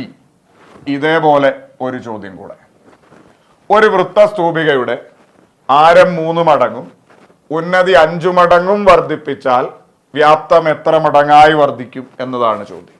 ആരം 3 മടങ്ങും ഉന്നതി 5 മടങ്ങും വർദ്ധിപ്പിച്ചാൽ വ്യാപ്തം എത്ര മടങ്ങായി? അപ്പൊ ഈ ചോദ്യം കിട്ടുമ്പോഴേ നമുക്ക് മനസ്സിലായി ഇതൊരു വൃത്തസ്തൂപികയാണ്. വൃത്തസ്തൂപിക എന്ന് പറയുമ്പോൾ കൂർത്തിരിക്കുന്ന സ്തൂപം, താഴെ വൃത്തം, സർക്കുലാർ പിരമിഡ്, കോണാണ്. കോണിന്റെ വോളിയം, വ്യാപ്തം കാണാനുള്ള ഇക്വേഷൻ 1/3 πr²h ആണ്. മക്കളെ, നോർമലി ആരം 6 ആകുമ്പോ ഉന്നതി ഉയരം h ആകുമ്പോ ഇവരുടെ വോളിയം കാണാനുള്ള ഇക്വേഷൻ ആണ് 1/3 πr²h. ഇനി ഇവിടെ നമ്മളോട് എന്താ പറയുന്നത്? ആരം 3 മടങ്ങായി വർദ്ധിച്ചു. ആരം 6 ആണ്, അത് 3 മടങ്ങായി വർദ്ധിച്ചു, 3r ആയി. ഉന്നതി 5 മടങ്ങ് വർദ്ധിച്ചു. ഉന്നതി നോർമലി h ആണ്, അത് 5 മടങ്ങായി വർദ്ധിച്ചു എന്ന് പറഞ്ഞാൽ 5h ആയി. ഇവിടെ വരെ ഓക്കെ ആണ്. ഇനി ഇതിന്റെ വ്യാപ്തം എന്താവും? എടാ, ഒരു വൃത്തസ്തൂപികയുടെ വ്യാപ്തം കാണാനുള്ള ഇക്വേഷൻ 1/3 πr²h. 1/3 നമ്മൾ അതുപോലെ എഴുതി, പൈ അതുപോലെ. ഇപ്പൊ r²ന്റെ സ്ഥാനത്ത് 3r² ഇൻറ്റു എച്ചിന്റെ സ്ഥാനത്ത് 5h. 1/3 πr²hന്റെ സ്ഥാനത്ത് 1/3 പൈ അതുപോലെ എഴുതി. റേഡിയസ് r², റേഡിയസ് ഇപ്പൊ 3r, 3r² ഇൻറ്റു എച്ച് ഇപ്പൊ 5h. ഇനി 1/3 നമ്മൾ അതുപോലെ എഴുതി, ഇൻറ്റു പൈ ഇൻറ്റു ഈ സ്ക്വയർ അകത്തേക്ക് കൊടുത്തു, 3ന്റെ സ്ക്വയർ 9, r അതുപോലെ എഴുതി 9r² ഇൻറ്റു 5h. ഇനി ഇതിന് വേണമെങ്കിൽ കുഞ്ഞുങ്ങളെ എനിക്ക് എളുപ്പവഴി പറയാം.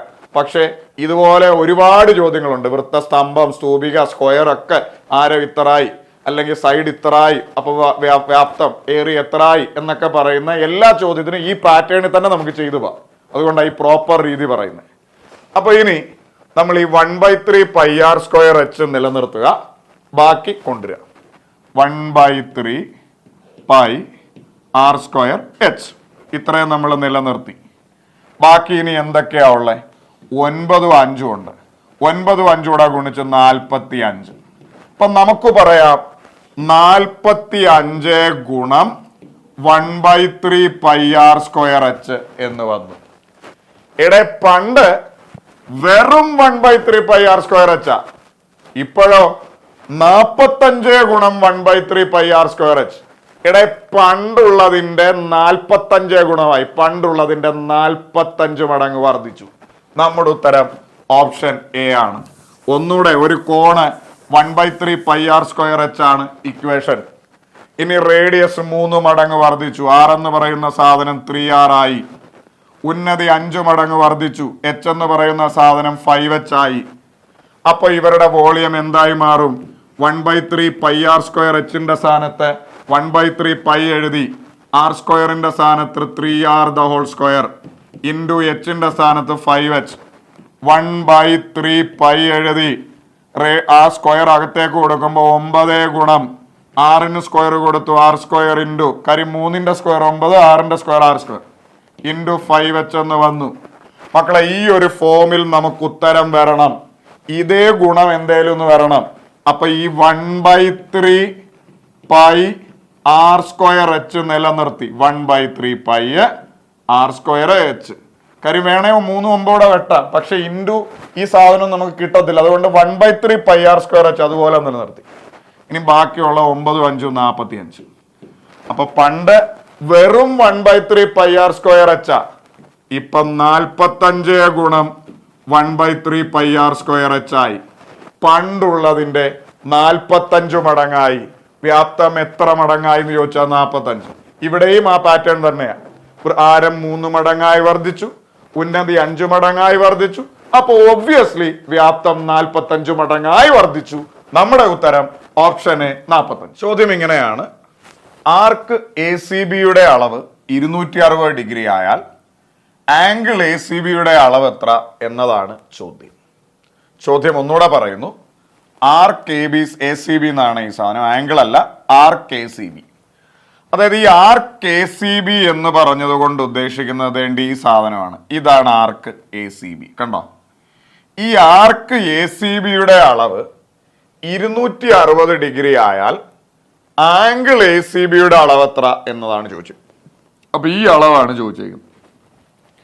അപ്പൊ ഇതിന്റെ വേറെ ഒരു മോഡല് ഈ ഒരു 3-4 മാസം മുമ്പ് തന്നെ ഒരു സ്പെഷ്യൽ റിക്രൂട്ട്മെന്റ് LDCയുടെ പരീക്ഷയ്ക്ക് വന്നതാണ്. നമ്മൾ ആ ചോദ്യം നമ്മുടെ റിവിഷൻ ക്ലാസ്സിൽ ചെയ്തതുമാണ്. അതായത് ശ്രദ്ധിക്കുക, ഇതൊരു സർക്കിള്. ഈ സർക്കിളിന്റെ ഇത് സെന്റർ ആണെന്നിരിക്കട്ടെ. ഈ സർക്കിളിലെ ഒരാർക്കാണ് ആർക്ക് എ സി ബി. കണ്ടോ, ആർക്ക് എ സി ബി. നിങ്ങൾ മനസ്സിലാക്കേണ്ട കാര്യം, ഈ ആർക്ക് എ സി ബി എന്ന് പറയുന്നത് 260 അതായത് ഇത് ഫുള്ള് ഈ സാധനം ഫുള്ള് 260 കണ്ടോ. ഇത് ആർക്ക് എ സി ബി എന്ന് പറഞ്ഞു കഴിഞ്ഞാൽ ചാപം എന്നാണ് ഉദ്ദേശിച്ചേക്കുന്നത്. ഈ എ സി ബി എന്ന് പറയുന്ന ചാപം 260 എന്ന് പറയുന്നു. കണ്ടോ, നമുക്ക് എല്ലാവർക്കും അറിയാം വൃത്തം മുഴുവൻ 360 ഡിഗ്രി ആണ്. അപ്പൊ ഇത്രയും 260 ആണെങ്കിൽ ഇത്രയും നമുക്കറിയാം 360 260 പോയിട്ട് 100 എന്ന് മനസ്സിലാവും.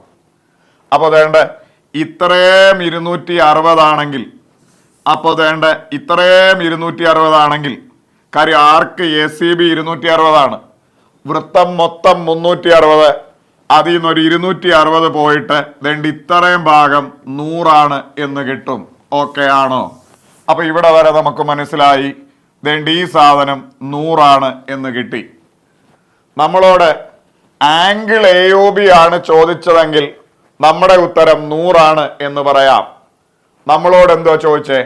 ആംഗിൾ എ സി ബിയുടെ അളവ് എത്ര എന്നതാണ് ചോദ്യം. വേണ്ട ഈ ആംഗിൾ എത്ര എന്നതാണ് ചോദ്യം. നമ്മൾ ടെലിഗ്രാമിൽ തന്ന നോട്ടിലൊക്കെ വ്യക്തമായി പറയുന്നതാണ്.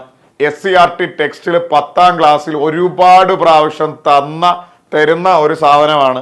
ഇത് 100 ആണെങ്കിൽ വേണ്ട ഈ ആംഗിൾ എന്ന് പറയുന്നത് 100ന്റെ പകുതി 50 ആയിരിക്കും. നമുക്ക് ഈ ആംഗിളാ കാണണ്ടേ. ഇത് 100 ആണെങ്കിൽ ഈ ആംഗിൾ എന്ന് പറയുന്നത് 50. നമ്മുടെ ഉത്തരം ഓപ്ഷൻ ബി 50. പക്കാ ക്ലിയർ ആണ്. മുമ്പോട്ട് പോവാം. അപ്പൊ സ്വാഭാവികമായിട്ടും നമ്മൾ ഓൾറെഡി ഒന്ന് പഠിച്ചതാണിത്. എന്നാലും ചിലർ ചിന്തിക്കും എന്തുവാ ഇതിന്റെ പിന്നിലുള്ള കൺസെപ്റ്റ്. അതായത് മക്കളെ, ഒരു വൃത്തത്തിലെ ഒരു ആർക്ക് ഇത്, വാട്ടവർ, അത് എ ബിയോ ബി സിയോ എന്തെങ്കിലും ആയിക്കോട്ടെ, വൃത്തത്തിലെ ഒരു ആർക്ക് ഇത്. ഈ ആർക്ക് സെന്ററിൽ ഉണ്ടാക്കുന്ന ആംഗിൾ എന്താണോ, ഇത് സെന്ററുമായി ഉണ്ടാക്കുന്ന ആംഗിൾ എന്താണോ അതിന്റെ പകുതി ആയിരിക്കും ഈ ആർക്ക് വേറെ എവിടെ ആംഗിൾ ഉണ്ടാക്കിയാലും. അതായത് ഈ ആർക്ക് വേണമെങ്കിൽ നമുക്ക് വൃത്തത്തിൽ ഇവിടെ ആംഗിൾ ഉണ്ടാക്കാം, വേണമെങ്കിൽ ഇവിടെ ആംഗിൾ ഉണ്ടാക്കാം, വേണമെങ്കിൽ ഇവിടെ ആംഗിൾ ഉണ്ടാക്കാം, വേണമെങ്കിൽ ഇവിടെ ആംഗിൾ ഉണ്ടാക്കാം. നിങ്ങൾ എവിടെ ഈ ഒരു ആർക്ക് ആംഗിൾ ഉണ്ടാക്കിയാലും സെന്ററിൽ ഉണ്ടാക്കുന്നതിന്റെ പകുതി ആയിരിക്കും. സെന്ററിൽ 100 ബാക്കിയുള്ളിടത്ത് 50 ആയിരിക്കും. സെന്ററിൽ 80 ബാക്കി എല്ലായിടത്തും 40 ആയിരിക്കും. സെന്ററിൽ 500 ബാക്കി 500 വരില്ല. സെന്ററിൽ 500 ബാക്കി എല്ലായിടത്തും ഈ പറയുന്ന പോലെ 250 ആയിരിക്കും. അതായത് സെന്ററിൽ നടുക്ക് എന്ത് ആംഗിൾ ഉണ്ടാക്കുന്നു, സെന്ററിലുമായി ഉണ്ടാക്കുന്ന ആംഗിൾ എന്താണോ അതിന്റെ പകുതി ആയിരിക്കും വൃത്തത്തിൽ എവിടെ ഉണ്ടാക്കിയാലും. അപ്പൊ ഇവിടെ സെന്ററുമായി ഈ ആർക്ക് ഉണ്ടാക്കുന്ന ആംഗിള് നമ്മൾ കണ്ടെത്തിയടാ. ഈ ആർക്ക് സെന്ററുമായി ഉണ്ടാക്കുന്ന ആംഗിള് നമ്മൾ കണ്ടെത്തി 100. അപ്പൊ ഈ ആർക്ക് വേറെ എവിടെ, ഇവിടെ ഉണ്ടാക്കിയാലും ഇവിടെ ഉണ്ടാക്കിയാലും ഇവിടെ ഉണ്ടാക്കിയാലും ഇവിടെ ഉണ്ടാക്കിയാലും എവിടെ ഉണ്ടാക്കിയാലും ശരി, ആ സെന്ററിൽ ഉണ്ടാക്കുന്നതിന്റെ പകുതി ആയിരിക്കും. ഈ APB എന്ന് പറയുന്ന ആർക്ക് സെന്ററിൽ 100 ഉണ്ടാക്കി. അപ്പൊ ഈ ആർക്ക് ഇവിടെ എന്ന് പറഞ്ഞാൽ അതിന്റെ പകുതി സെന്ററിൽ എപ്പോഴും കൂടുതലായിരിക്കും. സെന്ററിൽ ആടാ പിടി എന്നൊക്കെ കേട്ടിട്ടില്ലേ? സെന്ററിൽ എപ്പോഴും കൂടുതലായിരിക്കും. സെന്ററിൽ 100, സെന്റർ അല്ലാത്ത വേറെ എവിടെ ഉണ്ടാക്കിയാലും അതിന്റെ പകുതി 50. ഓക്കെ ആണോ? അപ്പൊ ഈ ഒരു ചോദ്യം ഞാൻ ഒന്നുകൂടെ പറയുന്നു, നിങ്ങൾ എല്ലാവരും എൻ്റെ ഒപ്പം പിടിക്കും. എന്നിട്ട് ഈ മോഡലിൽ വളരെ വ്യത്യസ്തമായ ഒരു ചോദ്യം കൂടെ നമുക്ക് ചെയ്യണം. ചിത്രത്തിൽ ആർക്ക് ACBയുടെ അളവ് 260. മക്കളെ, ആർക്ക് ACB എന്ന് പറഞ്ഞാൽ അതേണ്ട ഈ സാധനമാണ്. ആർക്ക് ചാപം, വൃത്തത്തിന്റെ ഭാഗം വേണ്ട, ഇതാണ് ആർക്ക് ACB. ആംഗിൾ എന്നല്ല പറയുന്നത്, ആർക്ക് ACB എന്നാ പറയുന്നത്. ആർക്ക് ACBയുടെ അളവ് 260 എന്ന് പറഞ്ഞാൽ ഈ ആർക്ക് കാരണം സെന്ററുമായി ഉണ്ടാക്കുന്ന അളവ് 260. അപ്പൊ സ്വാഭാവികമായും ഒരു വൃത്തം മൊത്തം 360 അല്ലേ? ആലോചിച്ചേ. അപ്പോ ഈ ആർക്ക് കാരണം 260 ആണെങ്കിൽ ഈ കുഞ്ഞ് APB എന്ന് പറയുന്ന ആർക്ക് കാരണം 100 ആയിരിക്കും. കാര്യം ഇത് ഫുള്ള് 360 ഒരു പോയിന്റിന് ചുറ്റും. അത് ഇത്ര 260 ആണ്, ബാക്കി ഇത്ര എന്ന് പറയുന്നത് 100 ആണ്. അപ്പൊ നമുക്ക് മനസ്സിലായി ഈ ആംഗിൾ എന്ന് പറയുന്ന സാധനം 100. നമുക്ക് എന്തുവാ വേണ്ടേ? Angle ACB. ഈ ആംഗിളാണ് കാണണ്ടേ, ആംഗിൾ ACB എന്ന് പറയുന്ന കോൺ. ഇത് 100 ആണ്. ഇത് സ്വാഭാവികമായും 50 ആണ്. ഓപ്ഷൻ B ആണ്. എങ്ങനെ 50 വന്നു എന്ന് ചോദിച്ചാൽ, ഒരു സർക്കിളിലെ ഒരാർക്ക് സെന്ററുമായി എത്ര ആംഗിൾ ഉണ്ടാക്കുന്നു അതിന്റെ പകുതി ആയിരിക്കും ഈ ആർക്ക് വേറെ എവിടെ പോയ ആംഗിൾ ഉണ്ടാക്കിയാലും, സർക്കിളിൽ എവിടെ പോയ ആംഗിൾ ഉണ്ടാക്കിയാലും, ഈ ആർക്കിൽ ഒഴിച്ച് ബാക്കി എവിടെ പോയി, സർക്കിളിൽ എവിടെ പോയ ആംഗിൾ ഉണ്ടാക്കിയാലും പകുതി ആയിരിക്കും. അപ്പൊ സെന്റർ 100. അപ്പൊ ഈ APB എന്ന് പറയുന്ന ആർക്ക് സെന്ററിൽ ഉണ്ടാക്കുന്ന ആംഗിൾ 100. അപ്പൊ ഈ APB എന്ന് പറയുന്ന ആർക്ക് സെന്ററിലല്ല, സർക്കിളിൽ വേറെ ഭാഗത്തുണ്ടാക്കുന്നത് എപ്പോഴും അതിന്റെ പകുതി 50 ആയിരിക്കും. ഓപ്ഷൻ B ആണ്. ഇതേപോലെ നമ്മുടെ ടെക്സ്റ്റിൽ കാണുന്ന ഒരു ചോദ്യമാണ് ഇത്. വളരെ വ്യത്യസ്തമായ ഒരു ചോദ്യം ടെക്സ്റ്റിലുള്ളതാണ്. നമ്മൾ 10ാം ക്ലാസ്സിന്റെ 3ാമത്തെ പാഠമാണെന്ന് തോന്നുന്നു. സർക്കിൾസ് എന്ന് പറയുന്ന ഒരു പാഠമുണ്ട്. ആ പാഠത്തിലുള്ള കൺസെപ്റ്റാണ് നമ്മളിപ്പോൾ പഠിച്ചത്. ആ പാഠത്തിലുള്ള വേറൊരു ചോദ്യമാണ് ഇത്. ഇതുകൂടെ നമുക്കൊന്ന് ട്രൈ ചെയ്യാം. ട്രയാങ്കിൾ ABCയുടെ പരിവൃത്ത കേന്ദ്രമാണ് O. ഒന്നുമില്ല, ABC എന്ന് പറയുന്ന ഒരു ട്രയാങ്കിൾ ഉണ്ട്. അതിന്റെ പരിവൃത്തം, വൃത്തത്തിന്റെ കേന്ദ്രമാണ്. പരിവൃത്തം എന്ന് പറഞ്ഞാൽ ട്രയാങ്കിളിന്റെ വെളിയിൽ കൂടെ ഒരു വൃത്തമുണ്ട്. അതിന്റെ കേന്ദ്രം സെന്ററാണ് O. അവിടെ നിൽക്കട്ടെ. ആംഗിൾ ABC എന്ന് ആംഗിൾ ABO എന്ന് പറയുന്നത് 20 ആണ്. ഇത് ABO എന്ന് പറയുന്നത് 20 ആണ്. പിന്നെ ആംഗിൾ ACO എന്ന് പറയുന്നത് 30 ആണ്. എങ്കിൽ ആംഗിൾ BOC എത്ര എന്നതാണ് ചോദ്യം. ആംഗിൾ BOC എന്ന് പറയുമ്പോൾ വേണ്ട ഈ ആംഗിൾ ആണ് കാണേണ്ടത്. ഇത് അപ്പൊ മക്കളെ നമുക്ക് ശ്രദ്ധിക്കുക, ഈ ആംഗിൾ ആണ് കാണേണ്ടത്. എങ്ങനെ കണ്ടുപിടിക്കാൻ നമുക്ക് പറ്റും? മക്കളെ, ഈ ആംഗിൾ ഉണ്ടെങ്കിൽ ഈ ആംഗിൾ കണ്ടുപിടിക്കാൻ എളുപ്പമാണ്. അതെന്താന്ന് ചോദിച്ചാൽ, ഈ ആംഗിളിന്റെ ഇരട്ടി ആയിരിക്കും ഇവിടെ വരിക. കാര്യം സെന്ററിൽ ഉണ്ടാവുന്ന ആംഗിൾ ഇരട്ടിയും ബാക്കി എല്ലായിടത്തും പകുതിയുമായിരിക്കും. മറ്റേ പ്രതാപേന്ദ്രൻ പറയത്തില്ലേ, സെന്ററിലാടാ പിടിയെന്ന്. അപ്പൊ സെന്ററിൽ ഉണ്ടാവുന്നത് എപ്പോഴും ഇരട്ടിയും ബാക്കി എവിടെ ഉണ്ടായാലും അത് പകുതിയുമായിരിക്കും. അപ്പൊ ഈ ആർക്ക് കാരണം സെന്ററിൽ ഉണ്ടാവുന്ന ആംഗിളാണ് നമുക്ക് കാണണ്ടേ. കണ്ടോ, BOC ആ കാണണ്ടേ. അപ്പൊ ഈ ആംഗിൾ കണ്ടുപിടിച്ചാൽ ഇത് അതിന്റെ ഇരട്ടിയായിട്ട് വരും. ഓക്കെ ആണ്. അപ്പൊ നമുക്കിത് എങ്ങനെ എടുക്കാം? നിങ്ങൾ തൽക്കാലം ഇത്രേ മാത്രം ആലോചിക്കുക. ഇത്രേ മാത്രം. ഇത് റേഡിയസ് അല്ലേ? സെന്ററിൽ നിന്ന് സർക്കിളിലോട്ട് പോകുന്നു, റേഡിയസ്. അപ്പൊ ഇതും സ്വാഭാവികമായും റേഡിയസ് ആരമാണ്. ആലോചിച്ച്, കാര്യം സെന്ററിൽ നിന്ന് സർക്കിളിലേക്ക് മുട്ടുന്നതെല്ലാം റേഡിയസാണ്. റേഡിയസ് എന്ന് പറയുന്ന സാധനം സെയിമാണ്. ഇപ്പോൾ ഒരു സർക്കിളിന്റെ റേഡിയസ് 5 എന്ന് പറഞ്ഞാൽ ഇങ്ങോട്ടായാലും 5, ഇങ്ങോട്ടായാലും 5, ഇങ്ങോട്ടായാലും 5, എല്ലായിടത്തും 5. അപ്പൊ നമുക്ക് മനസ്സിലായി ഇത് റേഡിയസാ. അപ്പൊ സ്വാഭാവികമായിട്ട് ഇത് റേഡിയസാ.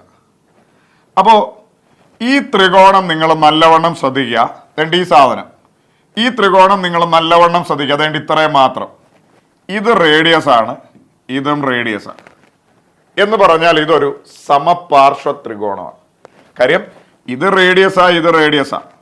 BO എന്ന് പറയുന്നതാണ് ഞാൻ ഈ പറയുന്നത്. അതായത് ഇത് റേഡിയസ് ആണ്, ഇതും റേഡിയസ് ആണ്. അപ്പൊ ഈ രണ്ട് സൈഡ് സെയിമാണ്. ഈ രണ്ട് സൈഡ് സെയിം ആണെങ്കിൽ ഇവിടുത്തെ രണ്ട് ആംഗിളും സെയിം ആണ്. കാര്യം നമ്മൾ പഠിച്ചിട്ടുണ്ട് സമപാർശ്വ ത്രികോണത്തിന്റെ ഐസോസെലസ് ട്രയാങ്കിളിന്റെ രണ്ട് സൈഡ് സെയിം ആണ്, രണ്ട് ആംഗിളുകളും സെയിം ആണ്. കാര്യം രണ്ട് സൈഡ് എങ്ങനെ സെയിം ആയെന്ന് ചോദിച്ചാൽ ഇത് സെന്ററിൽ നിന്നുള്ള റേഡിയസ് ആണ്. അപ്പൊ സ്വാഭാവികമായിട്ട് ഇതും സെന്ററിൽ നിന്നുള്ള റേഡിയസ് തന്നെയല്ലേ. റേഡിയസ് എപ്പോഴും തുല്യമാണ്. അപ്പൊ ഇവിടുത്തെ ആംഗിളും സെയിം ആണ്. കാര്യം രണ്ട് സൈഡ് സെയിം ആയി വന്നു. ഇവിടുത്തെ ആംഗിൾ ക്വസ്റ്റിന് പറയുന്നു 20. അപ്പൊ സ്വാഭാവികമായും ഇവിടത്തെയും 20 തന്നെ ആയിരിക്കും. അപ്പൊ നമുക്ക് ഇത്രയും പോർഷൻ നമുക്ക് കിട്ടിയടേ 20 എന്ന് മനസ്സിലായി. ഇത്രയും കഴിഞ്ഞില്ല. ഇനി നമ്മൾ ഈ ത്രികോണം ഒന്നെടുത്ത്, ഈ ത്രികോണം ഏത് ത്രികോണം? വേണ്ട നോക്കുക. വേണ്ട ഈ ത്രികോണം, അതായത് പറയുവാണ് CAO. വേണ്ട ഈ സാധനം നോക്ക്, CAO എന്ന് പറയുന്ന ത്രികോണം നോക്കുക മക്കളെ. ഇത് റേഡിയസാ, OC. കാര്യം സെന്ററിൽ നിന്നുള്ള സാധനമാണ്. അപ്പൊ ഇത് റേഡിയസാ, OA. കണ്ടോ, ഇതും റേഡിയസാ. അപ്പൊ നമുക്ക് മനസ്സിലായി ഇതൊരു സമപാർശ്വ ത്രികോണമാണ്. രണ്ട് സൈഡ് സെയിമാണ്. രണ്ട് സൈഡ് സെയിം ആണ്, രണ്ട് കോണുകളും സെയിം ആണ്. ഇവിടുത്തെ കോൺ ക്വസ്റ്റ്യനിലുണ്ട് 30. അപ്പൊ അവിടുത്തെ കോണും 30 ആയിരിക്കും. നോക്കേ, ഇവിടുത്തെ കോൺ 30, ഇത് രണ്ട് സെയിമാ. അപ്പൊ അവിടുത്തെ കോണും 30. അപ്പൊ നമുക്ക് മനസ്സിലായി ഇത് 20, ഇത് 30, അങ്ങനെ മൊത്തം 50. ഈ കോൺ 50 മാറി സുഹൃത്തുക്കളെ. കാര്യം ഇത് 20, ഇത് 30, അങ്ങനെ 20, 30 ചേർത്ത് 50 മാറി. നമുക്ക് ആ കോണല്ല വേണ്ടിയത്, BOC എന്ന് പറയുന്ന ഈ കോണാ വേണ്ടിയത്. ഇത് 50, സെന്ററുമായിട്ട് 100 ആയിരിക്കും. കാര്യം BC എന്ന് പറയുന്ന ഒരാർക്ക് വേറെ ഒരിടത്തുണ്ടാക്കിയിരിക്കുന്നത് 50. അപ്പൊ സെന്ററുമായിട്ടുണ്ടാവുന്നത് എപ്പോഴും PD സെന്ററിലെ ഇരട്ടിയ 100. നമ്മുടെ ഉത്തരം ഓപ്ഷൻ B 100. ആദ്യമായി കേൾക്കുന്നവർക്ക് ഒരിച്ചിരി ഡൗട്ട് തോന്നും. എന്നാലും എല്ലാവർക്കും വേണ്ടി ഒന്നുകൂടെ പറയും മക്കളെ. നമുക്ക് കാണേണ്ടത് വേണ്ട ഈ സാധനമാണ്, BOC എന്ന് പറയുന്ന സാധനമാണ് കാണേണ്ടത്. നിങ്ങൾ ഇത്ര മാത്രം നോക്കുക. വേണ്ട ഞാൻ ഈ വരയ്ക്കുന്ന ത്രികോണം മാത്രം നോക്കുക. ഇതൊരു റേഡിയസാ, സെന്ററിൽ നിന്ന് പോയി. അപ്പൊ ഇതും റേഡിയസാ. അപ്പൊ ഈ ഒരു ത്രികോണം ഒരു സമപാർശ്വ ത്രികോണമാ. ഇത് രണ്ടും സെയിം ആണ്. ഈ ആംഗിളും സെയിം ആണ്. ഇത് 20, ഇതും 20. ഇനി നിങ്ങൾ ഈ ഒരു ത്രികോണം മാത്രം നോക്കുക. വേണ്ട ഇത്രയും നോക്കിയാൽ ഇത് റേഡിയസാ, ഇതും റേഡിയസാ. അപ്പൊ ഇവിടെ ഈ ഒരു ത്രികോണത്തെ ശ്രദ്ധിച്ചാൽ നിങ്ങൾക്ക് മനസ്സിലാവും ഇതും സെയിമാ, ഇതും സെയിമാ. അപ്പൊ ഈ ആംഗിളും സെയിമാ. ഇവിടെ 30, ഇവിടെ 30. അങ്ങനെ നമുക്ക് മനസ്സിലായി ഇത് 20, ഇത് 30. അങ്ങനെ മൊത്തം രണ്ടും കൂടെ ചേർത്ത് ഇത് 50 ഇത് 50, സെന്ററിൽ 100. നമുക്ക് പറയാം ഓപ്ഷൻ B 100. അപ്പൊ ആ കൺസെപ്റ്റ് ഞാൻ ഒന്നുകൂടെ പറയുന്നു. ഒരാർക്ക് സെന്ററിൽ എന്ത് ആംഗിൾ ഉണ്ടാക്കുന്നു അതിന്റെ പകുതി ആയിരിക്കും വേറെ എവിടെയും. ഇവിടെ 100, ഇവിടെ 50 ആയിരിക്കും. ഇവിടെ 80, ഇവിടെ 40 ആയിരിക്കും. ഇവിടെ 200, ഇവിടെ 100 ആയിരിക്കും. സെന്ററിൽ എപ്പോഴും ഇരട്ടിയായിട്ടും വേറെ എവിടെ എല്ലായിടത്തും പകുതിയായിട്ടും വരിക. വേറെ 50 വന്നു, സെന്ററിൽ ഇരട്ടി 100. സെന്ററിൽ 100, ഇവിടെ അതിന്റെ പകുതി 50. സെറ്റാണ്. ഇന്നത്തെ ക്ലാസ്സിൽ നമ്മൾ പറഞ്ഞ കാര്യങ്ങൾ, പഠിച്ച കാര്യങ്ങളൊക്കെ നിങ്ങൾ കൃത്യമായും മനസ്സിലാക്കി നല്ല രീതിയിൽ പഠിച്ചു മാറി എന്ന് വിശ്വസിക്കുന്നു. അപ്പൊ ഇതേപോലെ മറ്റൊരു ക്ലാസ്സിൽ കാണാമെന്ന പ്രതീക്ഷയോടെ നിർത്തുന്നു. Signing off, Jerry.